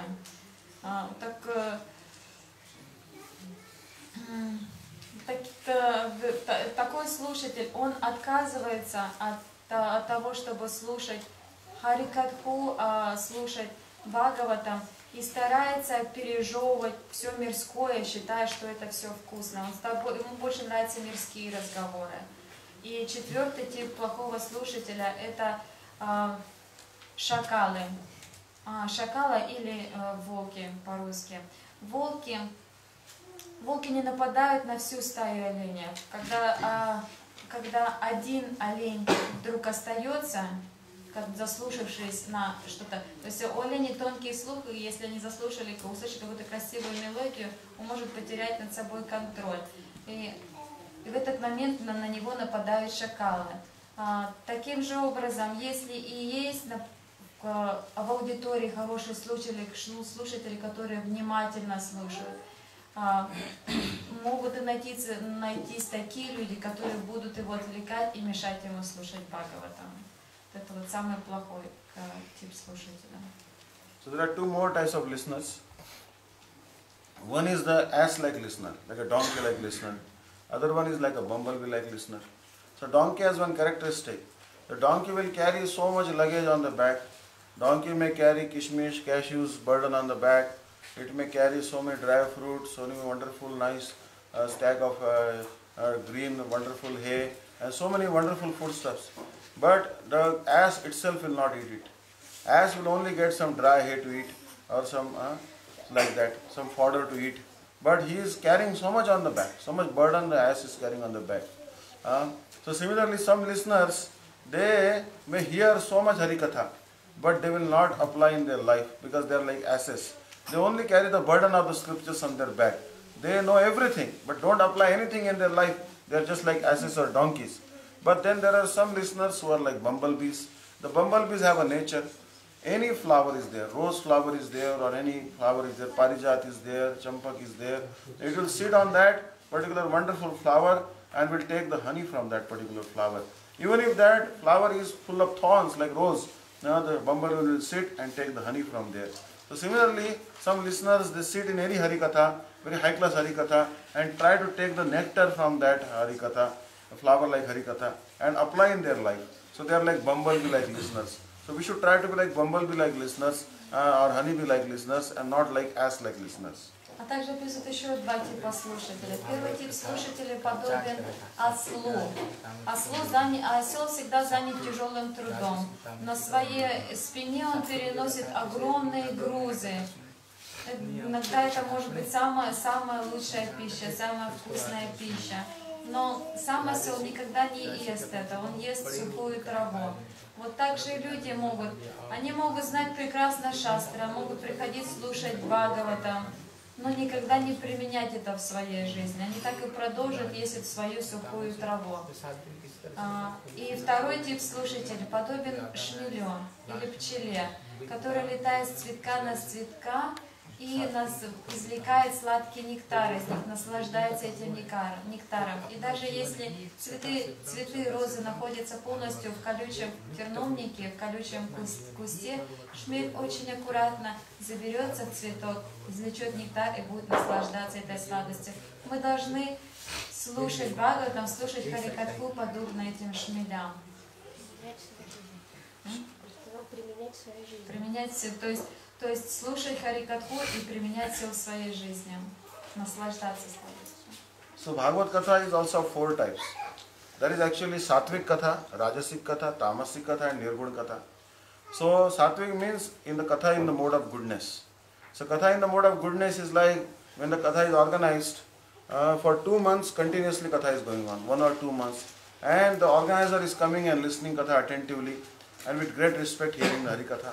That is actually Sattvic Katha, in the mode of goodness. But then there is actually Rajasic Katha. Rajasic Katha means the narration of pastimes in the mode of passion. That someone may arrange a very big Bhagavad-saптаха. Even 1 lakh people may come, 100,000 people may come to attend the Bhagavad Katha. Big microphones are everywhere, big loudspeakers are there, and hundreds and thousands of people have been arranged to hear the Harikatha.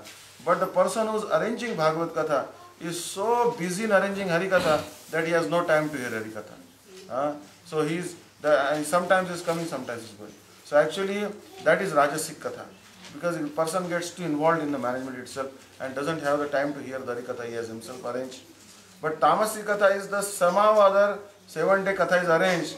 Then the person who is arranging Harikatha is sometimes coming to hear Harikatha, sometimes is vanishing. With great difficulty he may hear some portion or may not even hear properly. That is Tamasic Katha. But the Nirgun Katha, Tamasic is in the mode of ignorance. But Nirgun Katha means completely free from the modes of material nature. The transcendental Katha is the Katha which is heard not only for 7 days, not only for 1 or 2 months, but every day Bhagavad Katha is heard. And every day the essence of Bhagavat is taken. Every day person studies Bhagavatam under the guidance of Rasik Vaishnava and tries to apply the principles of Bhagavatam to his life. Then such is a Nirguna Katha, completely transcendental, and then that can bring great change in the life of everyone. Катха или рассказы могут быть разных типов. Может быть катха в гуне благости. В гуне благости это когда устраивают харикатху в течение, например, 2 месяцев приходят люди, и сами организаторы, то есть те, кто приглашали катху, они приходят и внимательно слушают катху. Это харикатха в гуне благости.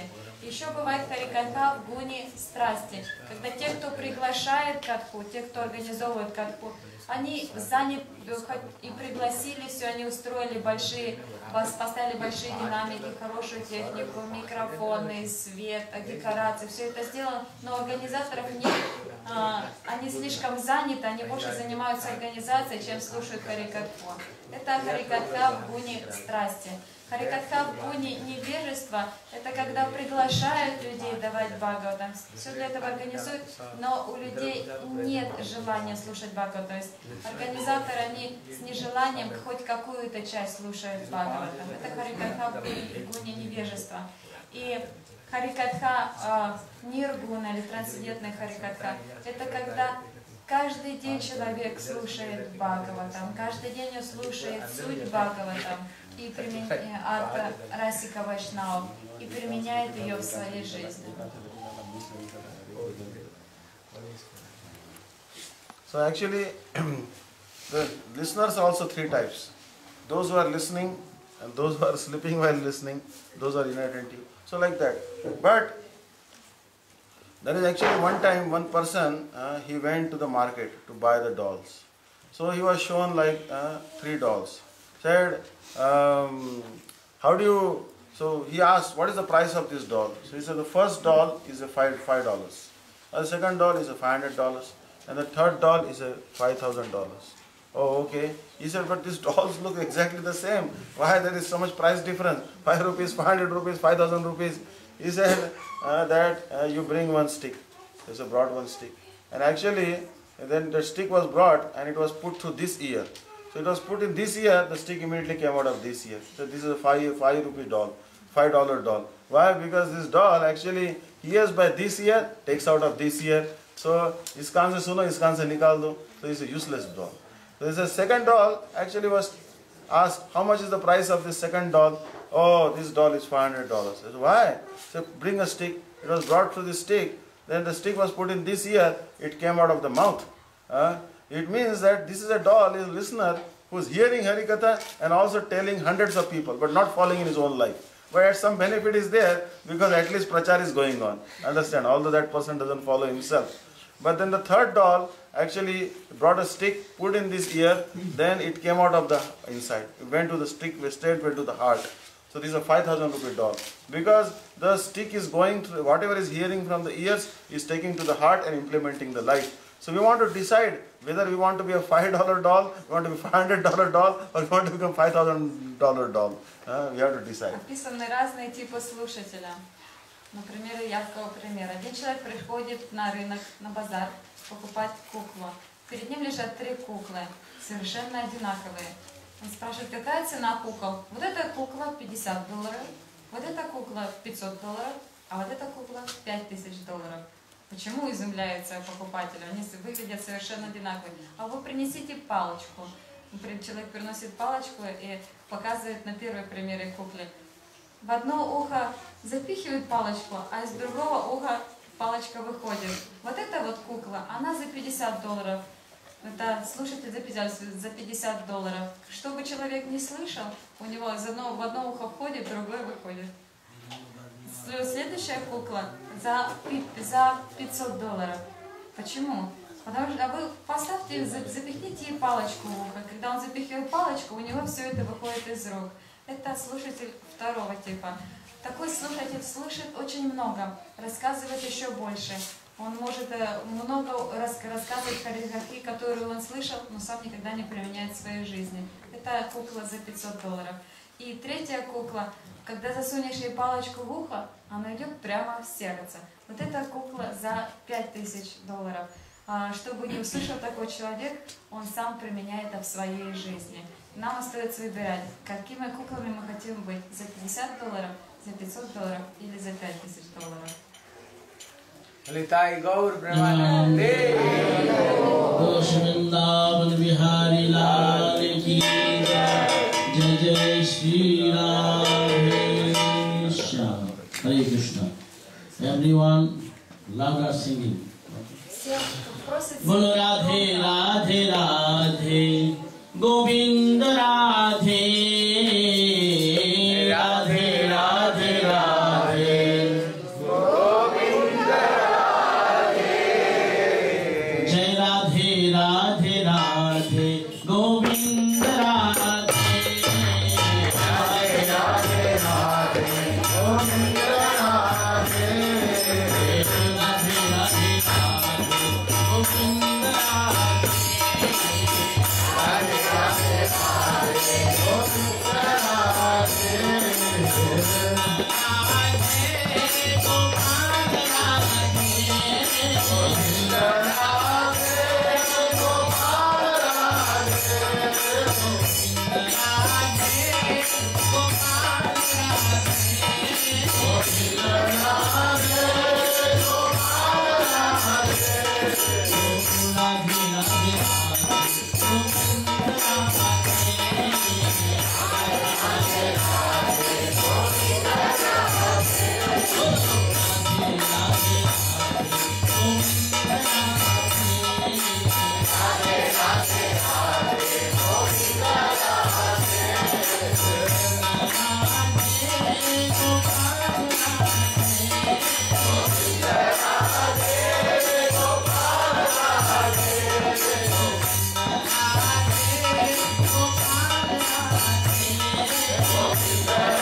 Glory of Srimad-bhagavata.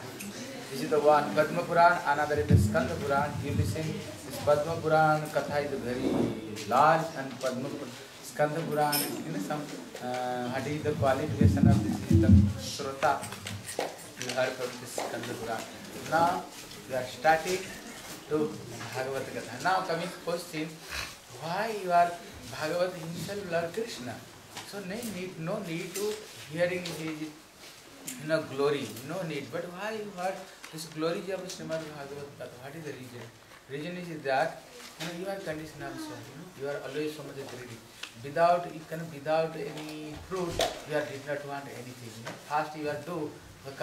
Some question, why you are, if this time you can spend another place, you can get some money, get some benefit. You are 7 days sit here with 4 hours, 6 hours, 7 hours, sit down here. What is the why you are spend such a our good time you are spent here? Now come question. So he here telling this the glory of Srimad-bhagavata, Итак, все, что мы до этого слушали, это было прославление Бхагаватам, собранное из самого Бхагаватам, из Сканда-пураны, Падма-пураны и других писаний. И сейчас мы приступим к слушанию Шримад-бхагаватам. Казалось бы, зачем мы потеряли так много времени на то, чтобы слушать о славе Бхагавата? Можно было бы с самого начала приступить к слушанию Бхагавата. Но Махарадж говорит, мы обусловленные души. В этом мире мы обычно делаем только то, что принесет нам некий полезный результат.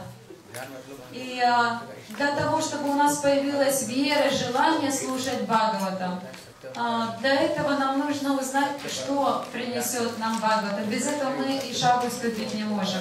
Именно поэтому вайшнавы не до того, как рассказывать Бхагаватам, объясняют, зачем нам нужен этот Бхагаватам, что полезного он нам даст.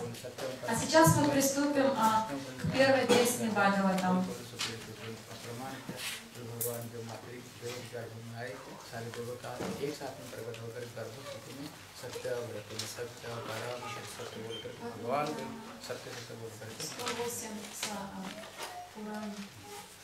So, the Bhagavatam, we are actually listening the glories of Bhagavatam. We heard the glories of Bhagavatam. So, after hearing the glories of Bhagavatam, so as we saw that Bhagavatam glories are described in two Puranas, Skanda Purana and Padma Purana. So now, the Bhagavatam actually, there is a Mangalacharan is being done. Mangalacharan is the auspicious invocation. So the auspicious invocation of Bhagavatam is Shri Shukadeva Goswami's beginning. And because anything that is done with the Mangalacharan, auspicious invocation, then that act will be successful. So recitation of Bhagavatam also begin on the auspicious note, with the auspicious invocation. So in auspicious invocation also, he is giving 3 verses. And the first verse actually is explaining what is the dhyana. Dhyana means what is the object of our meditation.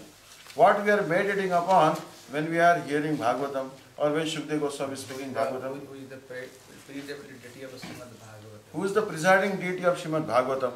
So, Shri Shukadeva Goswami explaining about dhyana, the meditation, that Satyam Param Dhimahi, that we are meditating on the Param Satya, the absolute truth. Now the question will come, what is the absolute truth? Who is the absolute truth? So different commentators have given different interpretation of Param Satya, the absolute truth. But our Vallabhacharya, who was nothing but incarnation of Shukadeva Goswami, this Vallabhacharya has told that this Parama Satya is nothing but Sri Krishna, the Supreme Personality of Godhead. Now someone may ask Vallabhacharya, how can you say confidently that Param Satya is not Narayan or not Ram but Sri Krishna alone? Then Vallabhacharya is telling that I tell this on the authority of Bhagavatam itself. Because when Krishna was in the womb of his mother Devaki, and Mother Devaki was in the prison of Kamsa, that time the demigods, they all came. They saw the shining effulgence of Devaki that is emanating from Devaki's body. And they realized that the supreme absolute truth is lodged in the womb of Devaki now. So they began to offer the prayers to the baby, the fetus in the womb of the mother. Satya vartam trisatyam satyasya yonim nihitam cha satya satyatmakam tvam sharanam prapanna. That you are the absolute truth, you are eternally truth, like that.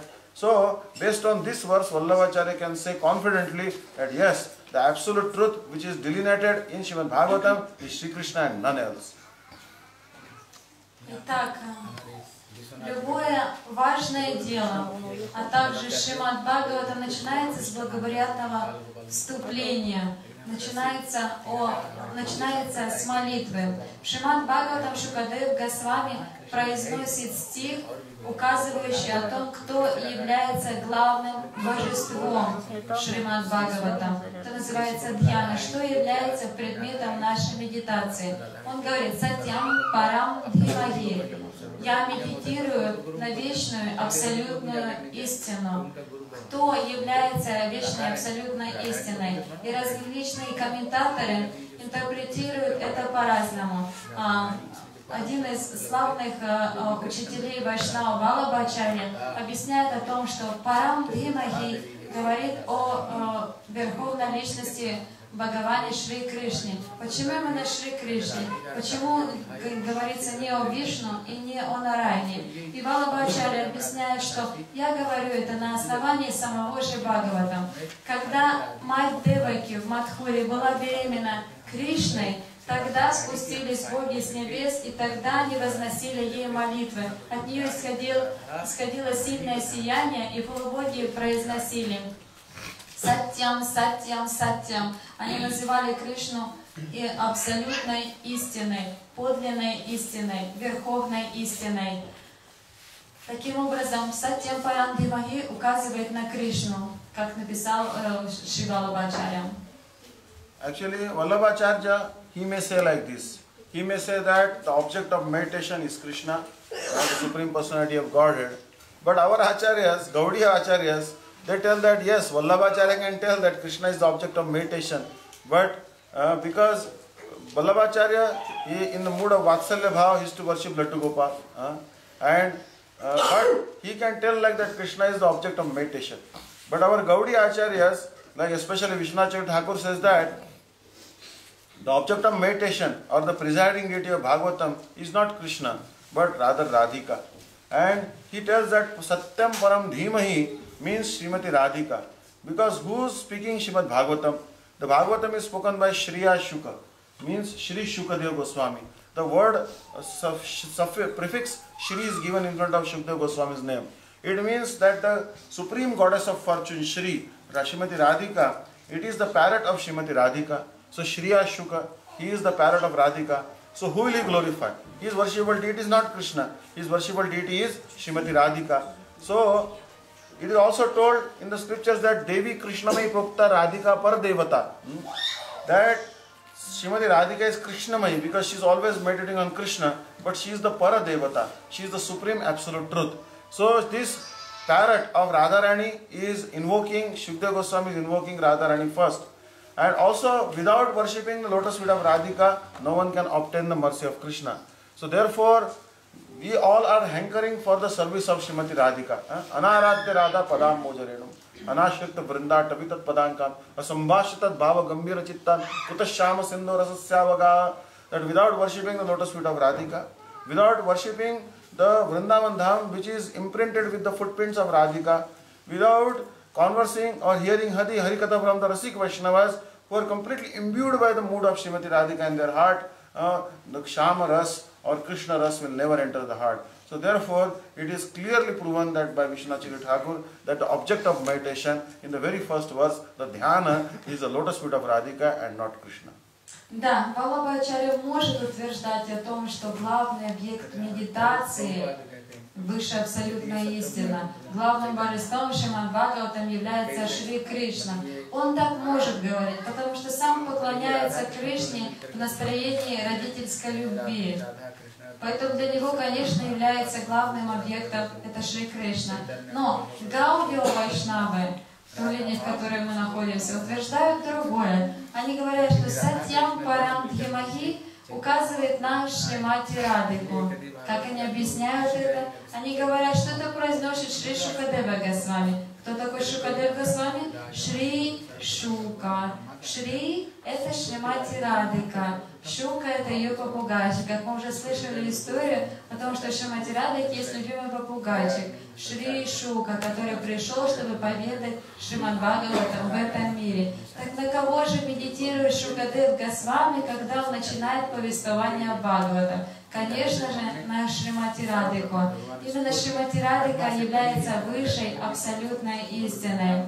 Наши ачарьи, Вишнудайватой Тхакур, объясняет, что без поклонения Шримати Радхике невозможно достичь Кришну, невозможно обрести Его милость. Только лишь поклоняясь Шримати Радхике, поклоняясь Вриндавану, поклоняясь пыли со стоп Вайшнава, Кришна может войти в наше сердце. Без милости Шримати Радхарани это невозможно. Поэтому главным божеством нашего поклонения Бхагаватам является Шримати Радхика.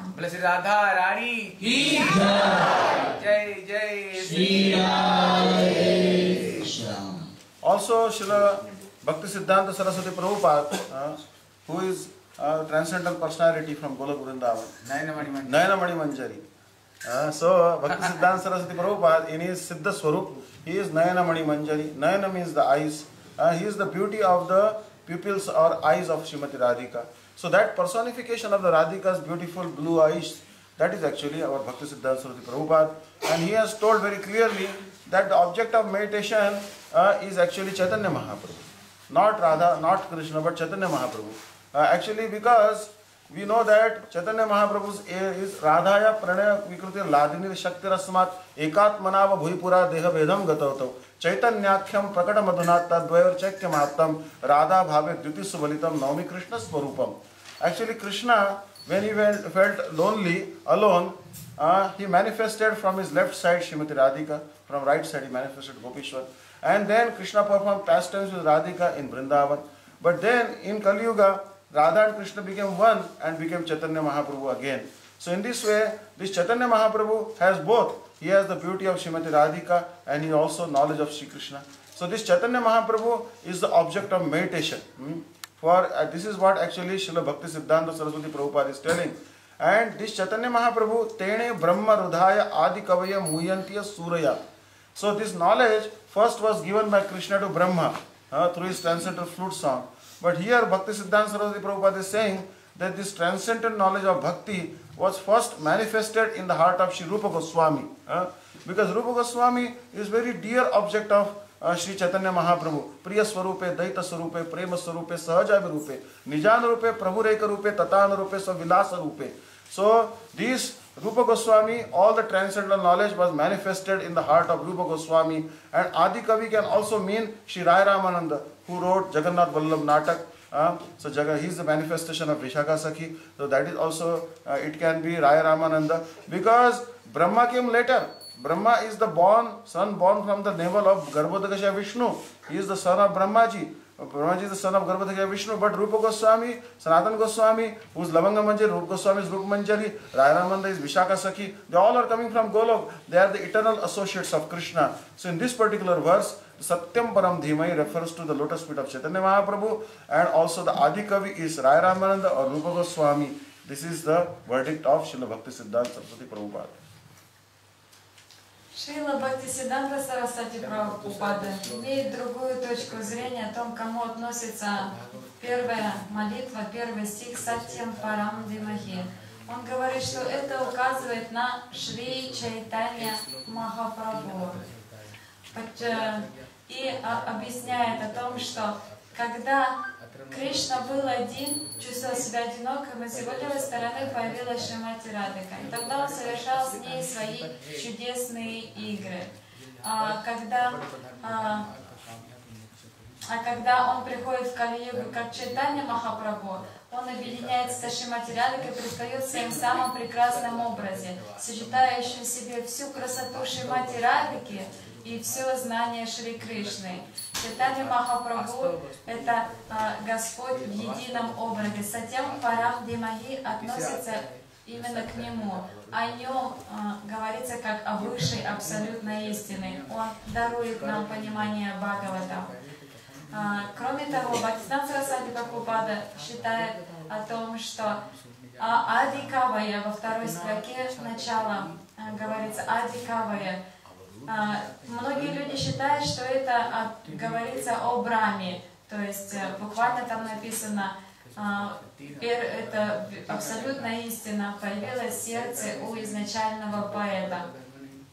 Кто же является этим изначальным поэтом? Далеко не Брахма, потому что Брахма появился из лотоса, из пупка Вишну. Кто же является изначальным поэтом? Сатьям Парам Димахи — это Шриман Махапрабху. Это верховная личность Шри Кришна Чайтанья Махапрабху. А изначальный поэт — это Рупа Госвами. Он является изначальным поэтом, который пришел с духовного мира. И кто говорит нам об этом? Нам об этом говорит Наями Манджари.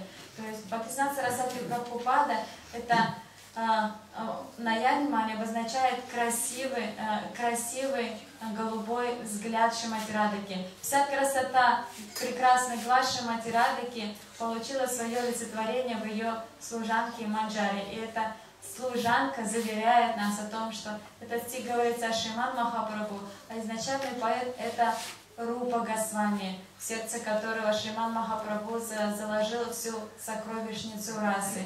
И также он говорит, Ади Кавай относится к Рай Рамананда, самой Вишакхи Деви, написавшей Джаганатха Валаба Натаку. Рай Рамананда Самвад, раскрывающий нам самые вершины расы. So you can see here, the second thing that comes is pratigya. The second verse actually is talking about the pratigya. Pratigya means vow. What is the vow of Srimad-bhagavatam? So vow is actually explained, just like we have the verse, Hare Nama, Hare Nama, Hare Nama Iva Kevalam, Kalau Nasteva, Nasteva, Nasteva Gatiranyata.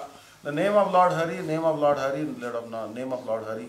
Only Hare Krishna mantra, only Hare Krishna mantra, only Hare Krishna mantra is the way to deliverance in Kali Yuga. There is no other way, there is no other way, there is no other way.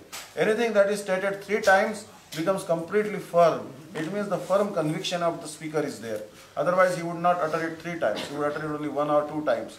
So in Bhagavatam also the next word comes that Dharma projito kaitavo atra paramo nirmatsaranam satam vedyam vastavam atra vastu shivadam tapatrayon milanam. Shrimad-bhagavate Mahamani krute kimba parer ishvara sadyo ruddate kruti kutrivi atra tatra shushuvishat kshanat. So here 3 times the word atra is coming. That dharma projito kaitava atra means kaitava dharma. Kaitava dharma means all other religions which are all pseudo religions. They have been kicked out. Means this religion or that religion has been kicked out and the real religion dharma has been accepted. The real religion is the Bhagavad dharma, the bhakti of Krishna. So this particular atra word indicates that the religion for this age is actually bhakti. And then second thing is that this Bhagavatam is talking Vedyam Vastavam Atra Vastu Shivadam. The object that is being discussed here is not some temporary object or temporal object, but rather a permanent object. The object of permanent value has been indicated here. Means when you hear Bhagavatam, you will receive something concrete which is permanent, eternal and will stay with you forever in your heart. That is Krishna. And tapatrayon mulanam and also shushrubi tat kshanat. Shushrubi means the desire to hear. Suppose you have a desire to hear, then suppose you are sitting at home and you are very far away and Bhagavad-sаптаха is going on very far away, maybe 400 miles away from you. But you have a desire.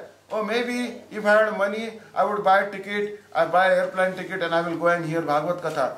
Simply this desire itself, you are not attending the Bhagavad Katha. This desire itself that you want to go purchase a ticket and attend Bhagavad Katha, to go to that place and hear Bhagavad Katha from a Rasik Vaishnav, that desire itself is so powerful, it will destroy all the contamination in heart and take you back to Godhead. So much Bhagavatam is powerful. Even the desire to hear is very powerful.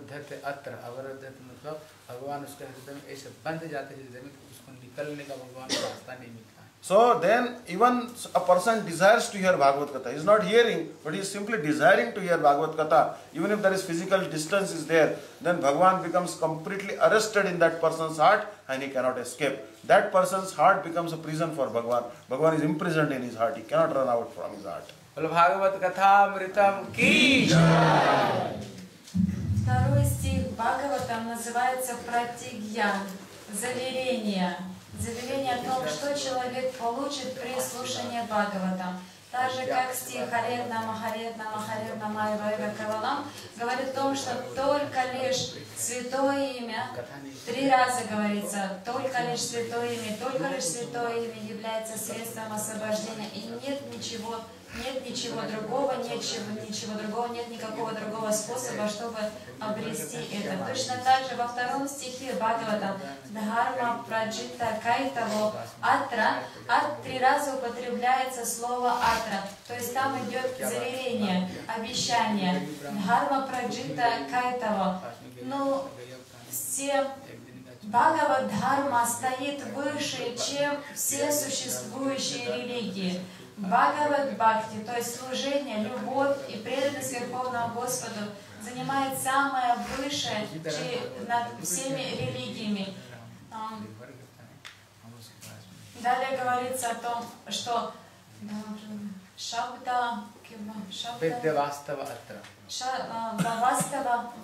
Вастава ватра обозначает, что предмет изучения, предмет слушания в Бхагаватам является вас-100, является вечным предметом. Мы будем слушать не о нечто бренном, которое временно появляется и исчезает. Мы будем слушать о вечной сущности. Мы будем слушать о Бхагаване, который имеет вечную природу.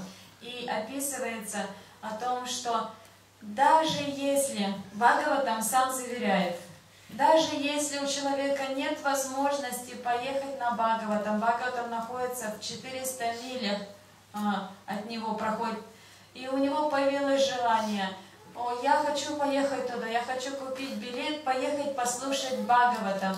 Одного этого желания, это желание настолько могущественно, что оно очищает сердце, и Кришна становится заключенным в сердце, в такой темнице, из которой уже не убежать. Кришна навеки заходит в это сердце и уже оттуда не выходит. So the third thing the Bhagavatam discusses is the benediction. Benediction means Ashirvad. So Bhagavatam is giving some benediction to all of us, those who are hearing. So what is the benedictory verse? Na nigama kalpataror galitam phalam shomukha sukhamukhadam mritadarva samyutam pibata bhagavatam rasamalayam muhuraho rasika bhuvi bhavuka. So saintly persons and those who are aspiring for mellow, they are hearing Bhagavad Katha. But this Bhagavad Katha is not described as Katha. Actually it is not Katha, it is actually a desire tree, a kalpa vriksha. Suppose you sit under the desire tree, whatever you desire, you will get it. So if you want wonderful prasad, it will come. Nice bed, it will come. Nice clothes, it will come. Nice ornaments, it will come. Whatever you desire under the desire tree, it will come to you. But now question is, we are sitting under the desire tree. We are not sitting in Bhagavad Katha. We are sitting under a desire tree. Now it depends entirely up to you what you want to desire. But Maharaj is telling a story that one time there was a very poor Brahman. He was very much short of money. So he desired, oh, maybe if I am able to meet the treasurer of demigods, Dhanakuber, then I will get so much wealth. So he aspired to meet Dhanakuber. And Dhanakuber appeared in front of him. He says, oh, okay, tell me what you want. Then Brahman began to scratch his head. And then he thought, oh, I have an old cow. And that cow needs some fodder, needs some dry hay and grass. So he told Dhanakuber that my cow is hungry. Can you give me the 1 day of dry hay or grass for my cow? So look, he went to a treasurer of the demigods. What he asked for? 1 day of fodder for the cow. So when we are sitting under this desire tree of Bhagavatam, don't ask for a beautiful husband, beautiful wife, boyfriend, girlfriend, little money, good job. No. Ask for something which is very high, like Radha Dasyam, Krishna Prem, Guru Bhakti, like that. Don't ask for insignificant things. Otherwise the desire tree will give you insignificant things and will not give anything else. Третий стих Бхагаватам называется Аширвад, благословение. Бхагаватам обещает нам о том, что те, кто слушает Бхагаватам, осуществят все свои желания. Это мы не просто находимся в месте, где читается Бхагаватам. Мы сейчас находимся под кронами древа желаний. И то, что находится в уме у слушателя, то обязательно обретет свою плоть, то есть воплотится в жизни. Все теперь будет зависеть от того, что мы будем желать во время Бхагаватам. Махарадж просит о том, что не нужно желать о чем-то мелочном, не нужно желать о чем-то материальном, которое и так возможно осуществить. Не нужно желать о муже, о жене, о детях, о хорошей работе. Иначе вы будете подобны тому несчастному браману, который был старый, бедный, поклонялся куверу. И когда появился кувер, тот просто попросил сухой травы для своей коровы на день пропитания. У кувера, у казначея богов, который мог передать сокровища ему на многие поколения, он просто попросил сухой травы. Если мы не попросим что-то на самом деле труднодостижимое, что невозможно достичь всеми другими способами, то мы окажемся подобными этому браману.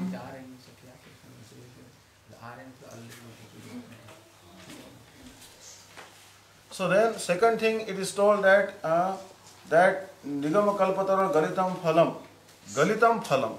This fruit is completely ripe and it has automatically fallen from the tree. The fruit is also two types. One is the ripe fruit and one is the unripe fruit. But the unripe fruit actually is not so sweet. You pluck a fruit which is before ripe and then you keep it, it will not be so sweet. But which is naturally ripened on the tree, then that fruit will have so much nectar in it. On top of that, a bird, like a parrot bird, has put the beak in the fruit. So the parrot has some particular sense, sixth sense, that a parrot can figure out which fruit is ripe, which is unripe. So now this particular parrot, Shukdev Goswami, has put the beak in that particular fruit, and that fruit has become even sweeter. That is actually nature of the fruit and the parrot. The parrot has that ability. When the fruit is actually pecked by the beak of the parrot, then that fruit becomes even sweeter. So it's a very wonderful fruit is there. And also another thing is there, that this particular fruit is so sweet, so nectarian, and we are getting that fruit. So Katha is also like that. If Katha is heard from the lips of Rasik Vaishnavas, then it becomes even sweeter. This Bhagavad Katha first spoken by Vyasadeva, but from hearing from Vyasadeva, when Shukdev Goswami spoke it, oh, it became even sweeter. But let's try to understand the ontological position of Shukdev Goswami. Shukdev Goswami, it has been told that he is the parrot of Radhika, and Radhika will make him sit on her hand and give him the pomegranate seeds. But it has been told that Shukdev Goswami is not just the parrot of Radhika. He has obtained the Gopi Bhav. He has obtained the mood of Sakhi. It has been explained in Bhagavatam. Nishamya Geetam Tadananga Vardhanam Brajastriya Krishna Vishakta Manasa Ajagmuranyonya Lakshitodyama Sayatra Kanto Javalola Kundala. So when Krishna played the flute under the Vamshivat, all the gopis, they came running. And when the gopis came running, that time Shukdev Goswami is telling that gopis, he didn't say that the gopis went to meet Krishna. He said that gopis came to meet Krishna. Means Shukdev Goswami already in the gopi form was present under the Vamshivat, and he was accompanying Radhika in the gopi form. So now who is speaking Bhagavad Katha? This Bhagavad Katha is spoken by a very high class of a gopi like Shukdev Goswami.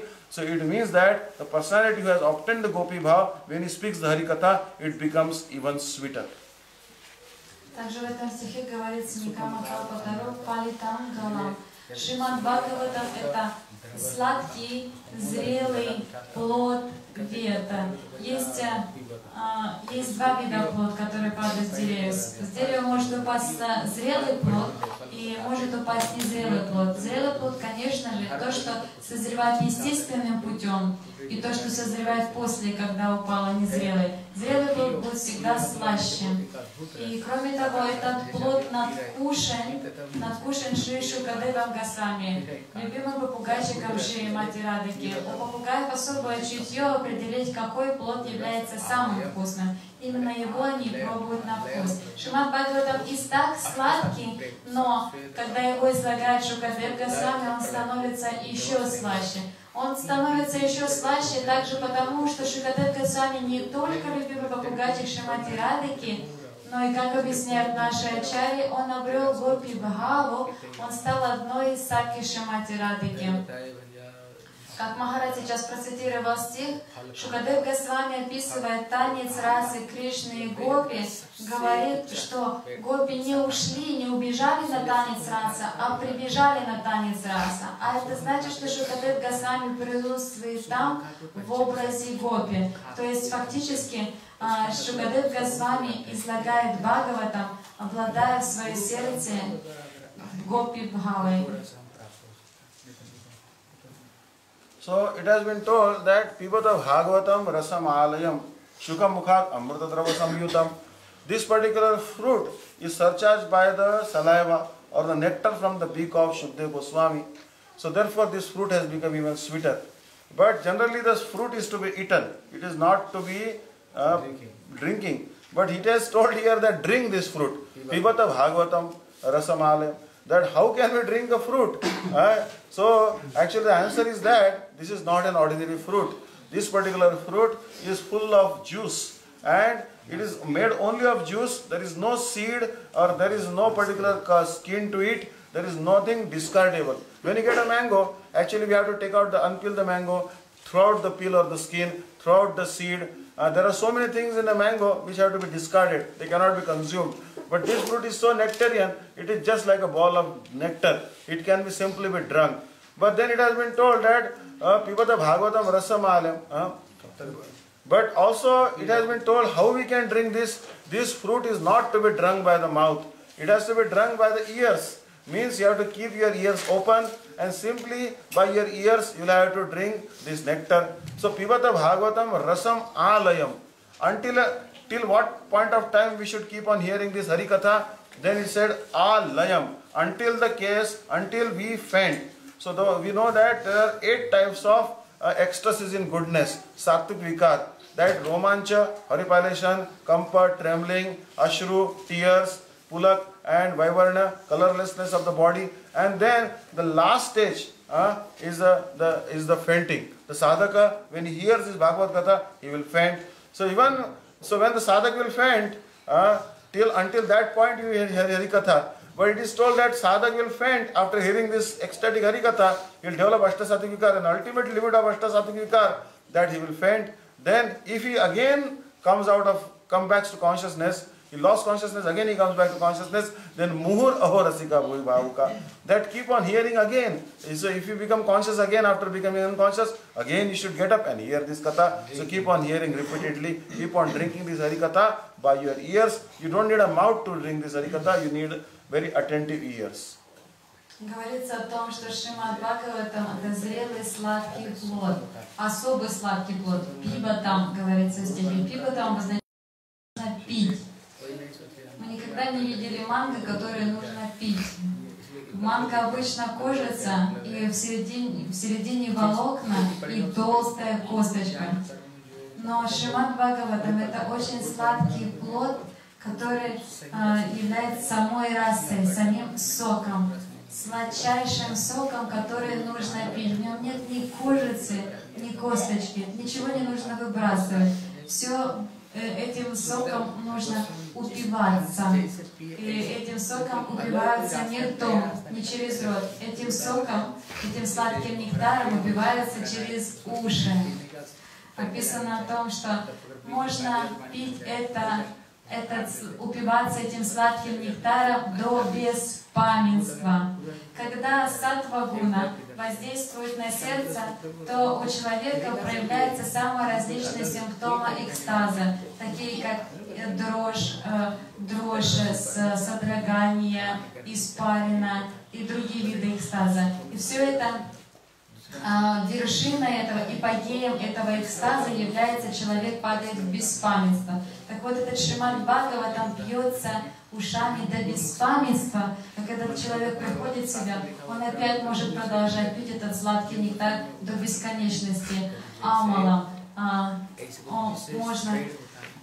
Человек достигает экстаза, даже когда он приходит в себя, он может опять бесконечно пить этот нектар.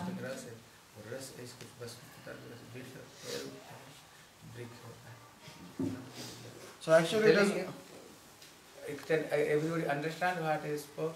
Всем понятно, о чем сказали.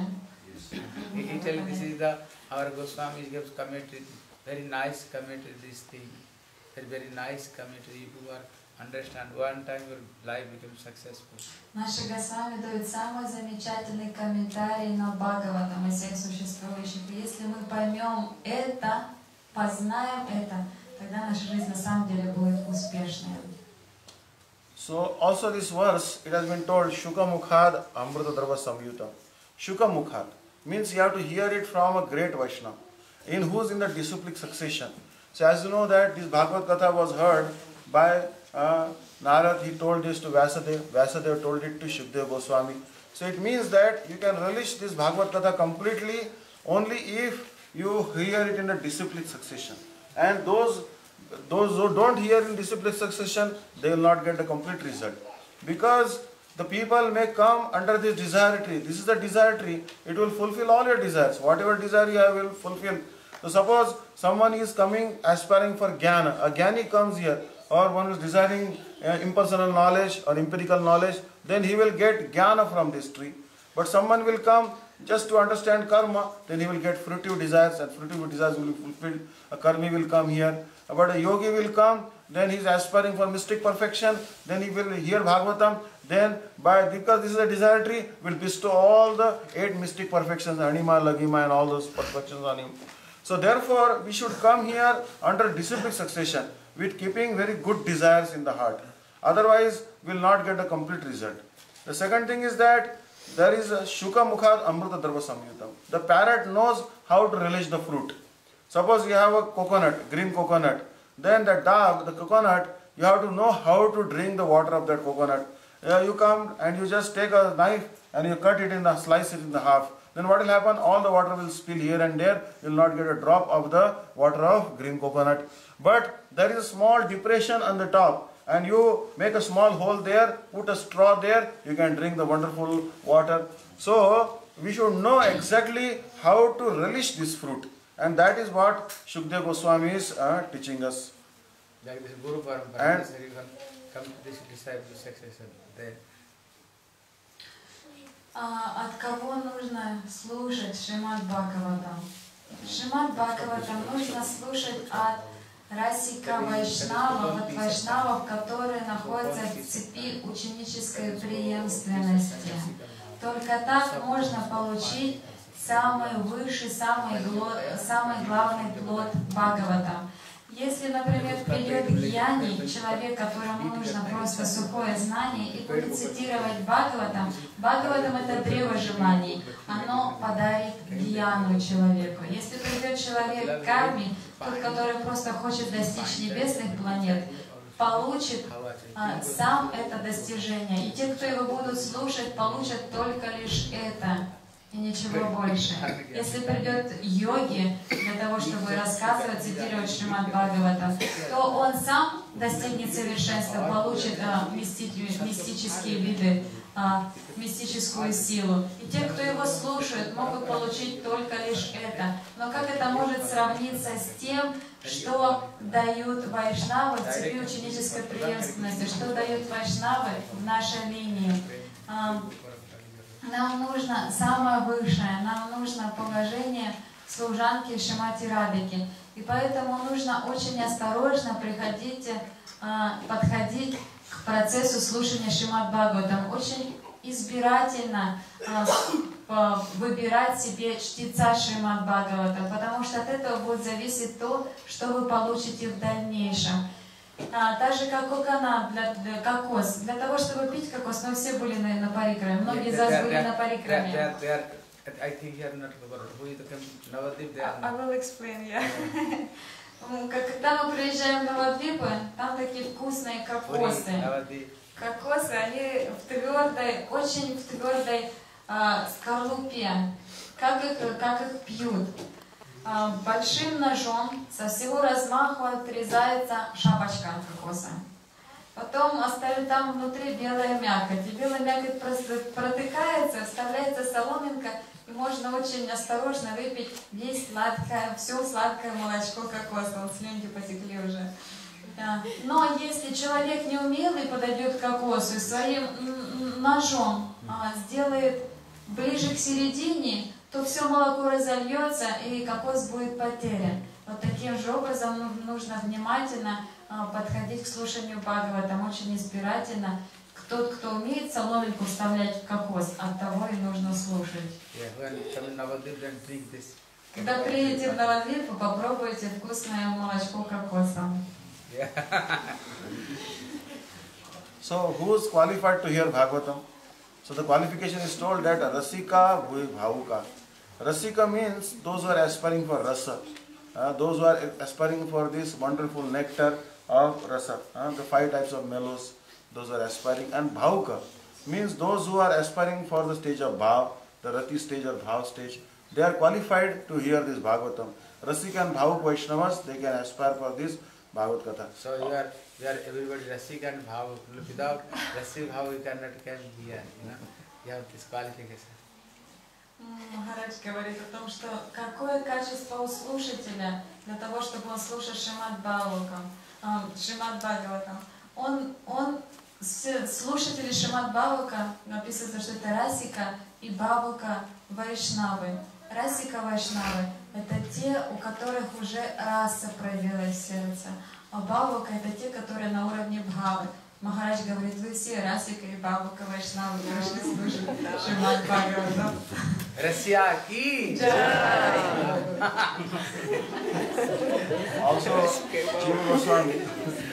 Also, Jiva Goswami has told, while giving commentary on this particular verse, he has told that this particular verse, Shukha Mukhad Amrit Virva Samyutam, this Bhagavatam has to be heard from the lips of a guru and the disciplic succession like Shukdev Goswami. Then this Bhagavatam becomes very powerful. He gives the example. In India, there are like a birds like crow or a pigeon. He will go and eat the fruit of the banyan tree. The banyan tree they may not have seen. People, banyan, the holy fig tree or the banyan tree, these have very small seeds. But in Calcutta we have a very big banyan tree. This banyan tree actually spread in 3-kilometer area. But the seed is minute, very, very minute. So, what happens actually, this banyan tree has one speciality, this fruit has a speciality. When this fruit is eaten by the crow or a pigeon or any bird, then that fruit will be digested by that bird. And then he will pass the stool. And in the stool of that bird, there will be small, small seeds of the banyan.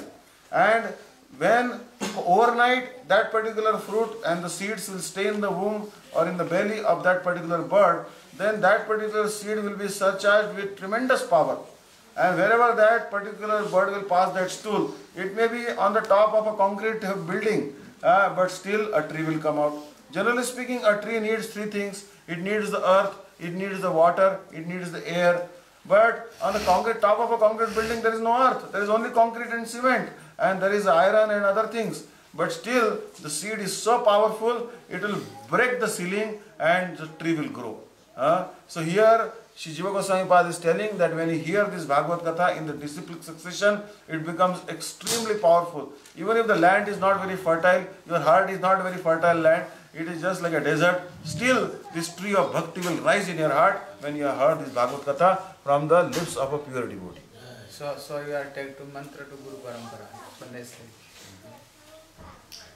Шукадев Госвами говорит о том, почему нужно слушать Бхагаватам от учителей в линии цепи ученической преемственности. Как прорастают баньяновые деревья? Кто-то, может быть, видел баньяновые деревья. Это очень крупные деревья с большими широкими ветвями. В Калькутте одно из самых крупных баньяновых деревьев, ветви которого простираются на 3 километра. Каким образом вырастает баньяновое дерево? Далеко не из каждого семечка, а только из того, если птица съела плод этого баньянового дерева, и если в течение суток это семечко было в животе у этой птицы, когда птица испражняется, семя насыщается определенной энергией, определенными веществами, что оно становится настолько сильным, что где бы ни упало это мумию, оно обязательно дает очень сильное дерево. Даже если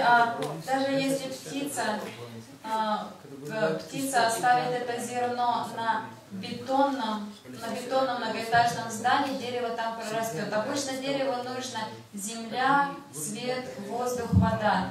Но можно видеть о том, что там, где в Индии очень много можно видеть о том, что деревья начинают расти прямо из бетона. У семя настолько огромная сила о том, что это зерно находит все необходимое, дает сильный росток и ломает бетон, когда растет. Так вот, если мы слушаем Бхагаватам от учителя в цепи ученической преемственности, если мы получаем мантру от гуру в цепи ученической преемственности, то наша мантра обладает такой же огромной силой.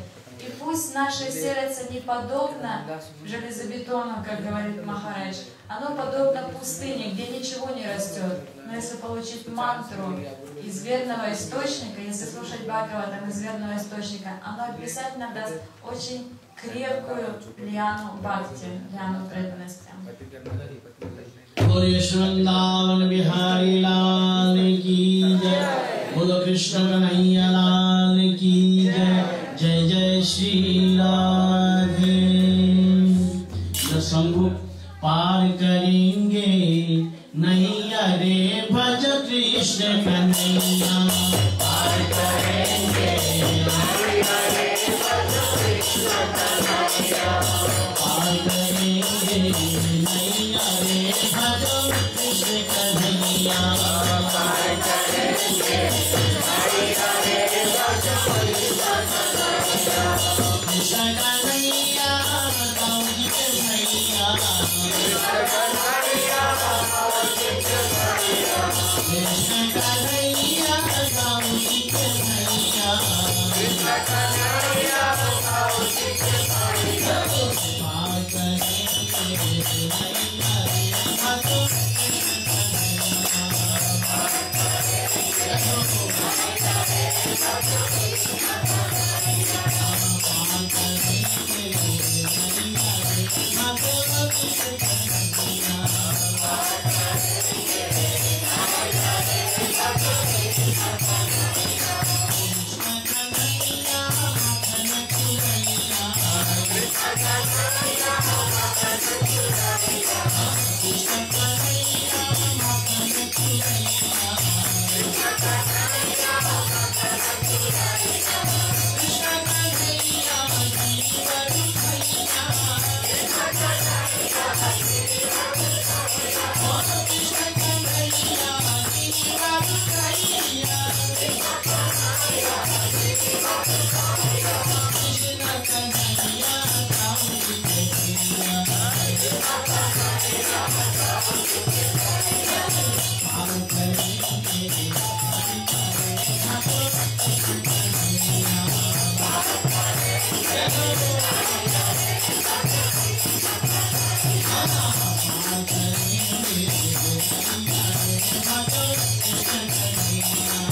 पार करेंगे नैया रे, भज कृष्ण कन्हैया। कृष्ण कन्हैया गौर कन्हैया। कृष्ण कन्हैया गौर कन्हैया। कृष्ण कन्हैया गौर कन्हैया। कृष्ण कन्हैया कृष्ण कन्हैया बंसुरी बजैया। कृष्ण कन्हैया बंसुरी बजैया। कृष्ण कन्हैया गौरी कन्हैया। कृष्ण कन्हैया गौरी कन्हैया। कृष्ण कन्हैया मुरारी बजैया। कृष्ण कन्हैया मुरारी बजैया।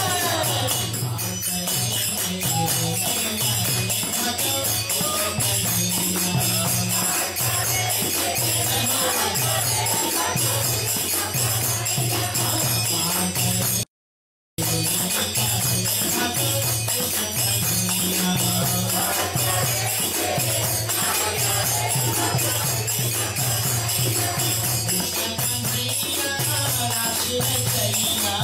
कृष्ण कन्हैया रास रचैया। कृष्ण कन्हैया रास रचैया।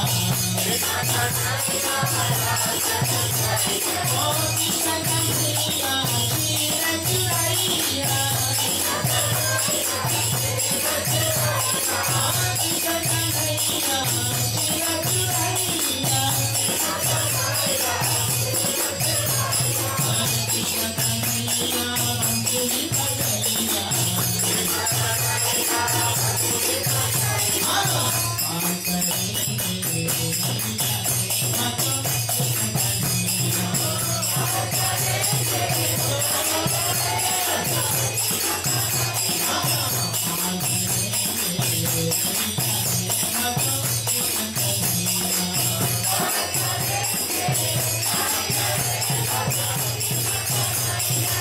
नित्य सुदामा कंठ लागे।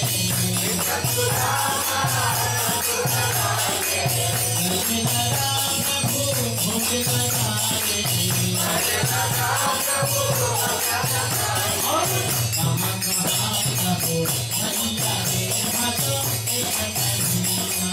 कहाँ कहाँ प्रभु भैया रे, भज कृष्ण कन्हैया। पार करेंगे नैया रे, भज Krishna Kanhaiya.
Hare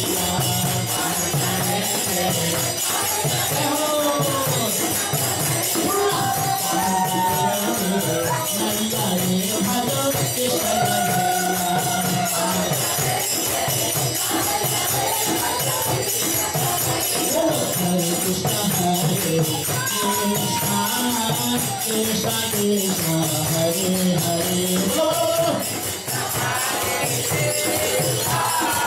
Krishna Krishna Hare Hare Hare Rama Hare Rama Rama Rama Hare Hare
One time Brahmaji, many great sages, they gathered together and they went to Brahmaji.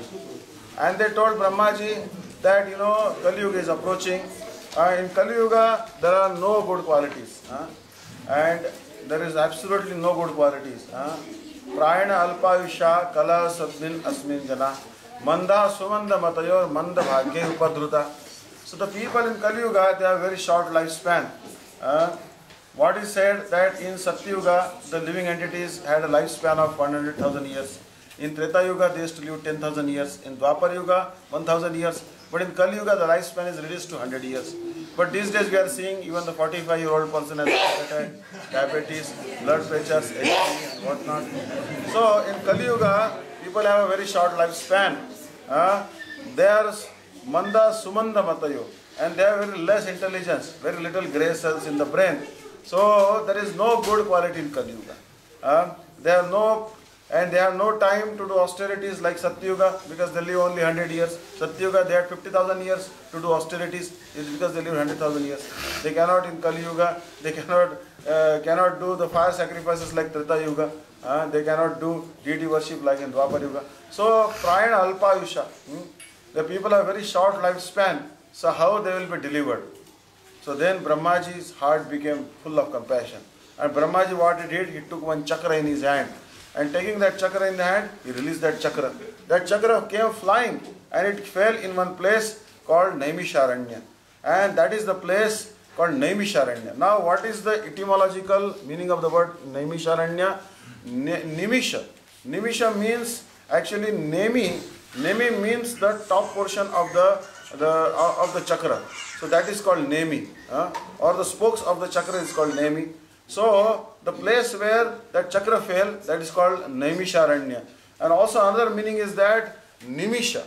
Nimisha means the time it takes to blink the eyelids. Because in our eyes, Nimi Maharaj lives. The one great king called Nimi, he lives in our eyes. So therefore this is called Nimisha. That the time it takes to blink the eyelid. Now how much little time it takes to blink the eyelid? It is told that it takes 1/100th of the second. It takes the time to blink the eyelid. But in that place, Naimisharanya, not even a moment is wasted. People are always hearing Hari Katha there, always doing devotional service. So that is the place called Naimisharanya. When the chakra fell in that place, that is the place, if anyone will do sadhana bhajan there, Brahmaji said, they will not be afflicted by the pangs and distress of Kali Yuga. So these great sages, all they came there to that place, that Naimisharanya, which is the center of the universe, that Naimisharanya place. And there, they actually, the great sages, 88,000 sages headed by Shaunaka and other great sages were there. And they inquired from Suta Goswami, "Oh Suta Goswami, you are well versed in all the scriptures. By the mercy of your Guru there, you know all the essence of all the scriptures. We are tired of doing fire sacrifice. Our beards have become completely smoky due to this fire sacrifice. We have not understood the goal of life. Can you please tell us the goal of life?" Then Suta Goswami, who has heard, his name is actually Suta, means Ugra Sharva Suta. He is very expert in hearing. He has heard attentively from his Guru. So he is called Ugra Sharva. So he began to narrate this Bhagavad Katha to these sages, 88,000 sages headed by Shaunaka the Rishi. And this is the same Bhagavad Katha we are hearing now. This was first heard in Naimisharanya. And he tells this sloka is told there, Bruhi Siddhata Sisasya Gurava Bhamatu. He telling, are you mercy of Gurudev? You are got all kind of knowledge and essence of all knowledge. They are telling their one thing, you teach to only mercy of Gurudev and Vaishnavas, then you can understand what is the essence of Bhagavat. You yourself, if you study the Srimad-bhagavat, give example, her medicine, every medicine, write the earth. When you take this medicine, you take some guidance of a doctor. Don't tell him every medicine, don't tell him direct taking medicine. Like this one, you are no sleeping 2-3 days. Yeah, 2-3 days you did not sleep. If you do not sleep, you go to a shop and buy 10, this is the sleeping medicine, 10 one. And if you did not take advice any doctor, then you 5-6 tablets together eat. What happens? Whole life you can sleep. Yeah? Whole life you don't wake up. So like this, when you go to doctor, then he telling, asking how many days you did not sleep, what happened, asking, then telling you can take half now, one tablet, then he telling, then you take, then you cure, like this. Like this telling, scripture, like this is the scripture. If you try directly to Srimad-bhagavat by any scripture, then you give poison.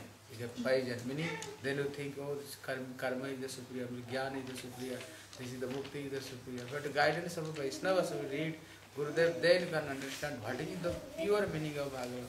And telling how you can achieve, how you can carry your heart.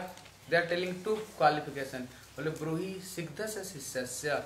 Necessarily this Sisya heart is the very simple heart, the simple heart. If simple heart, then possible you can catch this heart of a Gurudev. You have some duplicity heart, you cannot understand. Necessarily you are a simple heart.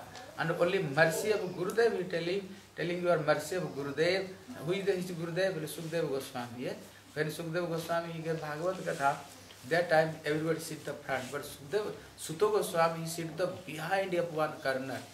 Behind one corner. But front is so many rishis. But only Suta Goswami, only he catches the Ugra Sabha. This mind is a very sharp mind.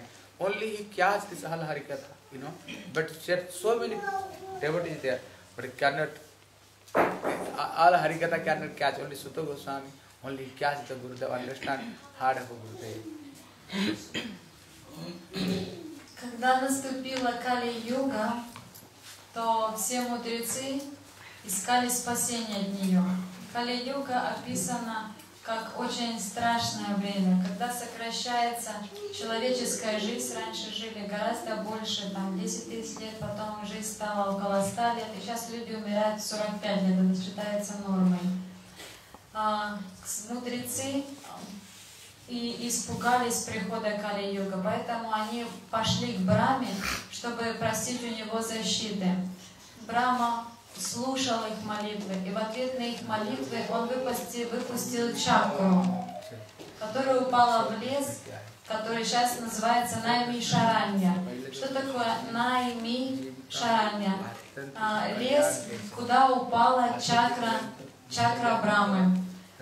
Найми, Неми или Неми, это происходит производное слово Неми. Неми — это нижняя часть чакры, на которой держит. Это одно из значений слова Неми, а другое а другой Неми Махарадж. В Бхагаватам написано о том, что Неми Махарадж, один из мудрецов прошлого, живет в наших глазах, из-за чего ресницы моргают, из-за чего моргают веки. Лес Наймишарани считается тем святым местом, где человек, совершая, где живут люди, которые не тратят свое время даже сравнимое с морганием век. То есть промежуток времени, за который моргают веки, это 1/100 секунды. То есть те люди, которые живут те мудрецы, которые живут на Мишаране, они не теряют даже такое время на нечто пустое и напрасное. Здесь, в этом благоприятном месте, мудрецы стали вопрошать Суту Госвами, рассказать им, поведать им Шримад-бхагаватам. Они обратились к нему: «О, великий мудрец, о Сута Госвами, вы услышали все от своего учителя Шукадева Госвами, и поэтому вы в совершенстве можете передать нам суть. Вы знаете мудрость всех вер, вы знаете суть абсолютной истины. Именно вы можете поведать нам Шримад-бхагаватам». Сута Госвами, сута обозначает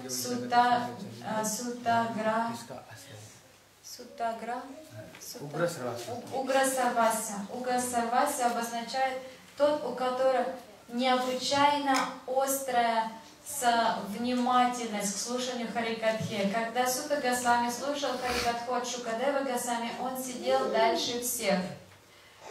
Но только лишь он один смог понять, познать эту Харикатху. Он мог услышать, так как был необычайно сосредоточен на ней. И вот у него мудрецы попросили, чтобы он поведал им Шримад-бхагавата в этом удивительном славном месте на Мишаране.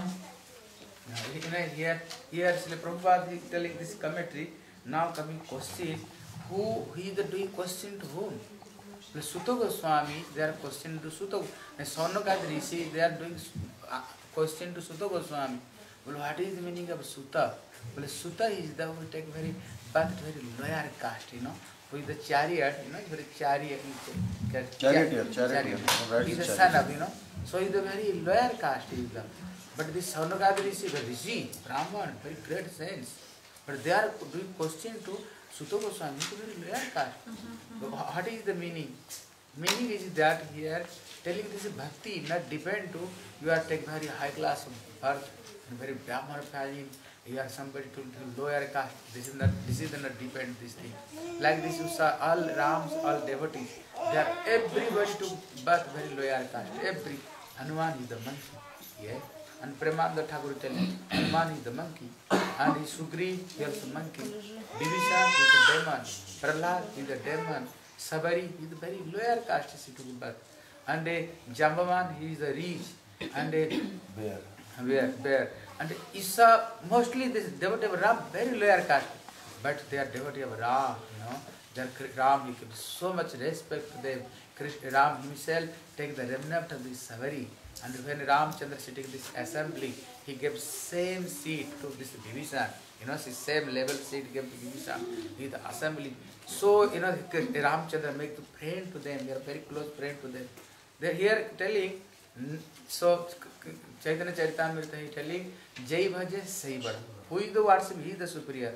And if somebody very high class, not bhajan, he is the very loyal person. So main thing is the Jati Pati Puchena Koi Hari Ka Bhaja. So Hari Ka. That actually Krishna doesn't look for the class or creed or the what type of birth he has, lower birth or higher birth. Whoever worships Bhagavan, Bhagavan accepts him as his own son. Like Gopi, our India Gopi is very loyal class, But now Buddha, Brahma, they are one dust, full dust of the Braj Gopi. Еще не договорила о том, что мудрецы обратились к Суте Госвами, поведать им Бхагаватам. Они объясняли: ты получил милость своего гуру. Без милости гуру и вайшнав невозможно познать этой сокровенной истине. И теперь Махарадж говорит, теперь нужно посмотреть на проанализировать происходящее. Кто вопрошает? У кого вопрошает? Кто вопрошает? Шаунака Риши. Он не просто Брахма, он возглавляет великих мудрецов, которые не живут по 100 лет, они живут большой продолжительностью жизни и всегда совершают свой баджан. Они являются лидерами духовного. Шаунака Риши является лидером среди всех других муни и риши. И вот это Шаунака Риши вопрошает у Сута Госвами услышать Бхагаватам. Сута Госвами — сын колесничего. То есть эта профессия очень низкая. Она не сравнивает, то есть гораздо ниже, чем профессия учителя. И что говорить уже о Риши, о положении Риши и Муни. Но Шаунак Госвами, Шаунак Риши спрашивает это у Сута Госвами. Для Кришны не важно, в какой семье родился человек. Для Кришны не важно, человек ли это вообще. Если тот, кто совершает баджан Кришне, тот находится на самом высоком положении. Кто такой Хануман? Хануман — это обезьяна.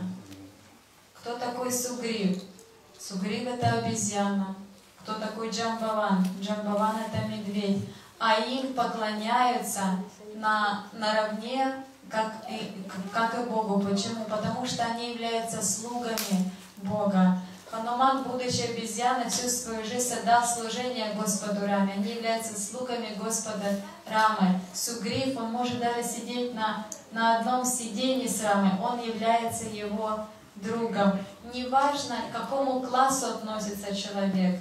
Важно то, совершает ли он баджан. Если Кришна принимает его как своего слугу, он становится достойным поклонения для других. Now they are now doing 6 questions. Now Maharaj telling what is the 6th question. So the first question actually is that actually what is they are asking. Now the 88,000 sages headed by Shaunak. Shaunak is their spokesperson and is asking the question that what is the authentic kalyan? Means the complete welfare. Authentic means to complete welfare to such a degree that after achieving that welfare, there will be never anything wrong happen in the life. Means that after that person has received that welfare, never bad will happen in his life. So that is the first question they are asking. And the second question they are asking. And the second is they are asking in that within they are asking that what will deliver the soul? What will be the most beneficial for the soul? That soul will obtain complete welfare and benefit.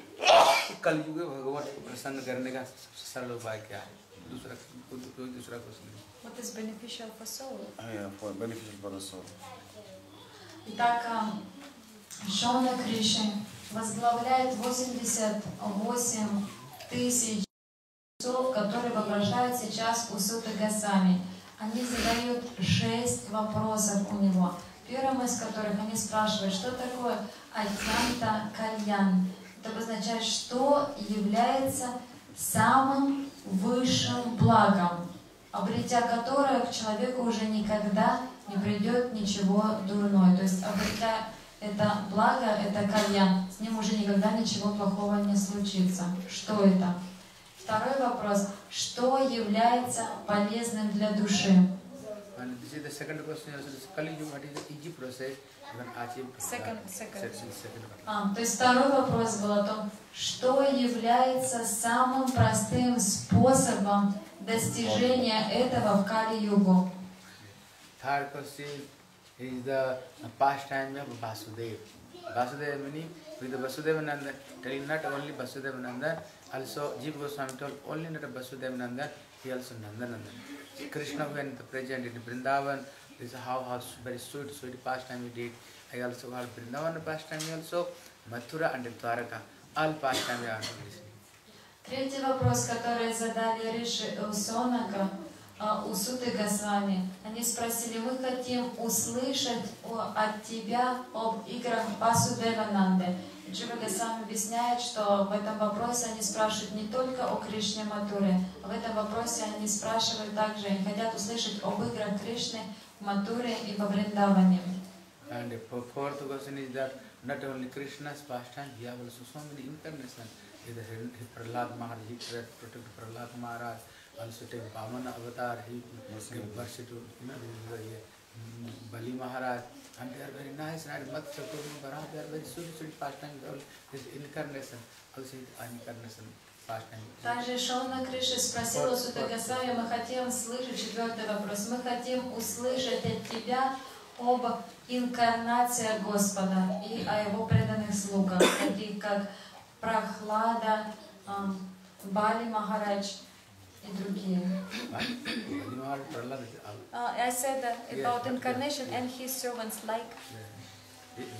So also, fifth question is that I also heard Krishna's this glories, how Krishna went only 7 old age, he carried the 7 cross Giriraj Govardhan 7 days and the very little finger, and Krishna went with the dance of the head of Kaliya, and Krishna only one, but gopis have 1,000 million, billions gopis, but Krishna is the only one, but every gopi looking, Krishna is with me, and even he is the Supreme Personality of Godhead, he going to house, stealing this buttermilk.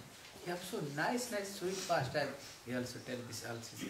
Пятым вопросом Шона Криши спрашивает у Суты Госвами о том, что они хотят услышать об играх Кришны.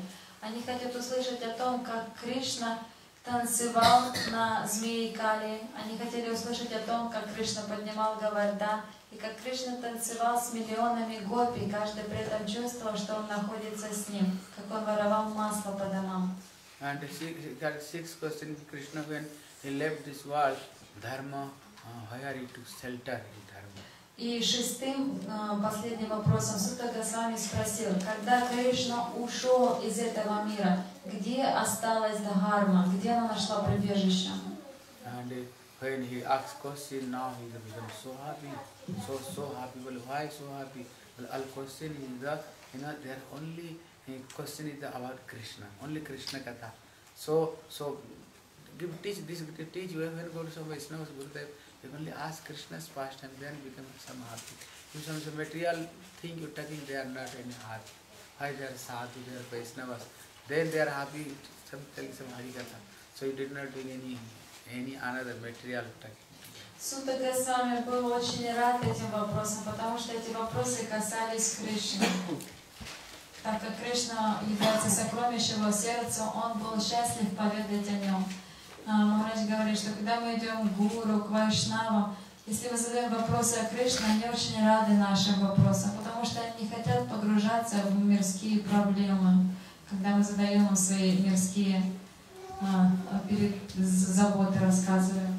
Now, Sutta Goswami is going to give answer. First he is telling, first I want offer my obeisances to my Gurudev, then I can give answer. Here telling, here give teach. When you are start anything, we are always start Om Bande Aham Sri Guru. When give Jai, Jai Sri Sri Guru Gauranga, then Giridhari, first Gurudev Jai. And when you also, when you are starting Bandhana, Om Agyan Timiram Thasya Jnana Anjana Salakya. Every time when you start to Gurudev. Start to Gurudev. He also give teach to when you do anything fast, you can offer your obeisances to Gurudev. Without mercy of Gurudev, you cannot enter the spiritual entry. So if first you want offer to this obeisance to Gurudev, now telling what is the glory of Guru, who is the Guru, what is the qualification of Guru's glory you want. First offer obeisance to Gurudev. Прежде всего, Сута Госвами стал предлагать свои поклоны своему духовному учителю Шишукадеву Госвами. Тем самым он учит нас, что перед каждым делом нужно вспоминать о Гуру, нужно предлагать ему свои поклоны, нужно предаваться ему. Поэтому обычно, когда перед важным делом вайшнава, они либо произносят Умагяна Тимирандася Генанджина Шалака, либо Бандехам Шигуру, либо Джай Шиши Гуру Гауранга Гандхару Гиритаре Радхам Бихари Джи Джай. Потому что тем самым мы обретаем милость Гуру, и все становится успешным. Без этого невозможно войти в духовную, вступить в духовную жизнь. Okay, now we can stop Harikatha here. Again tomorrow. На этих вопросах мы заканчиваем сегодня повествование Бхагаватам, и завтра будут ответы. Хорошо.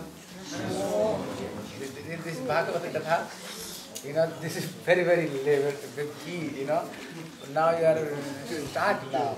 I think you are trying. There is some 3 days, you know. The 3 days is the rule until they go to 9 canto. 4th day to start for the fourth and 4th day, when 4th the last day is the Krishna is birth. Then in the 5th, 6th, 7th day there is the Krishna's pastime. Yes. You try as much as possible. You can first you start as much as possible. Try to listen nicely, and when the coming 4th day, you try to listen to Krishna Katha. I think when I look at next time, what you left, which canto you did not tell. When you come next time, you can try to listen. Now you will continue till... Yeah, continue telling, listen to Bhagavat Katha. And the 4th day, you can try to listen to Krishna's pastime until the 4th day. And the 4th day, last is the Krishna he took birth. Шримад-бхагаватам — это необычайно огромное писание, повествование об инкарнации Кришны. Обычно, когда Шридхар Махарадж рассказывает, когда вайшнавы рассказывают, они с 4-го дня начинают уже говорить об лилах Кришны. Они совсем кратко говорят о предыдущих инкарнациях. Он сейчас делает то же самое. Если нужно, то в следующий раз, когда он приедет, он даст более обширную Бхагаватам, если таково будет наше желание. А сейчас он очень кратко пробежит по инкарнациям, и потом с 4-го дня начнет повествование о Кришне. Хорошо. When come next time, then you can listen. What I left next time I can. То, что я оставлю недосказанным, в следующий раз обязательно расскажу. And this Bhagavad is very big, you know. Бхагаватам можно рассказывать до бесконечности. If you are 2 times listening for hours, continue, then anyhow they finish. 4 hours, 2 times, 1 day. Бхагаватам, когда слушают, в Индии тоже, когда Бхагаватам проходит, то 2 раза в день слушают по 4 часа. So, okay, God Brahman.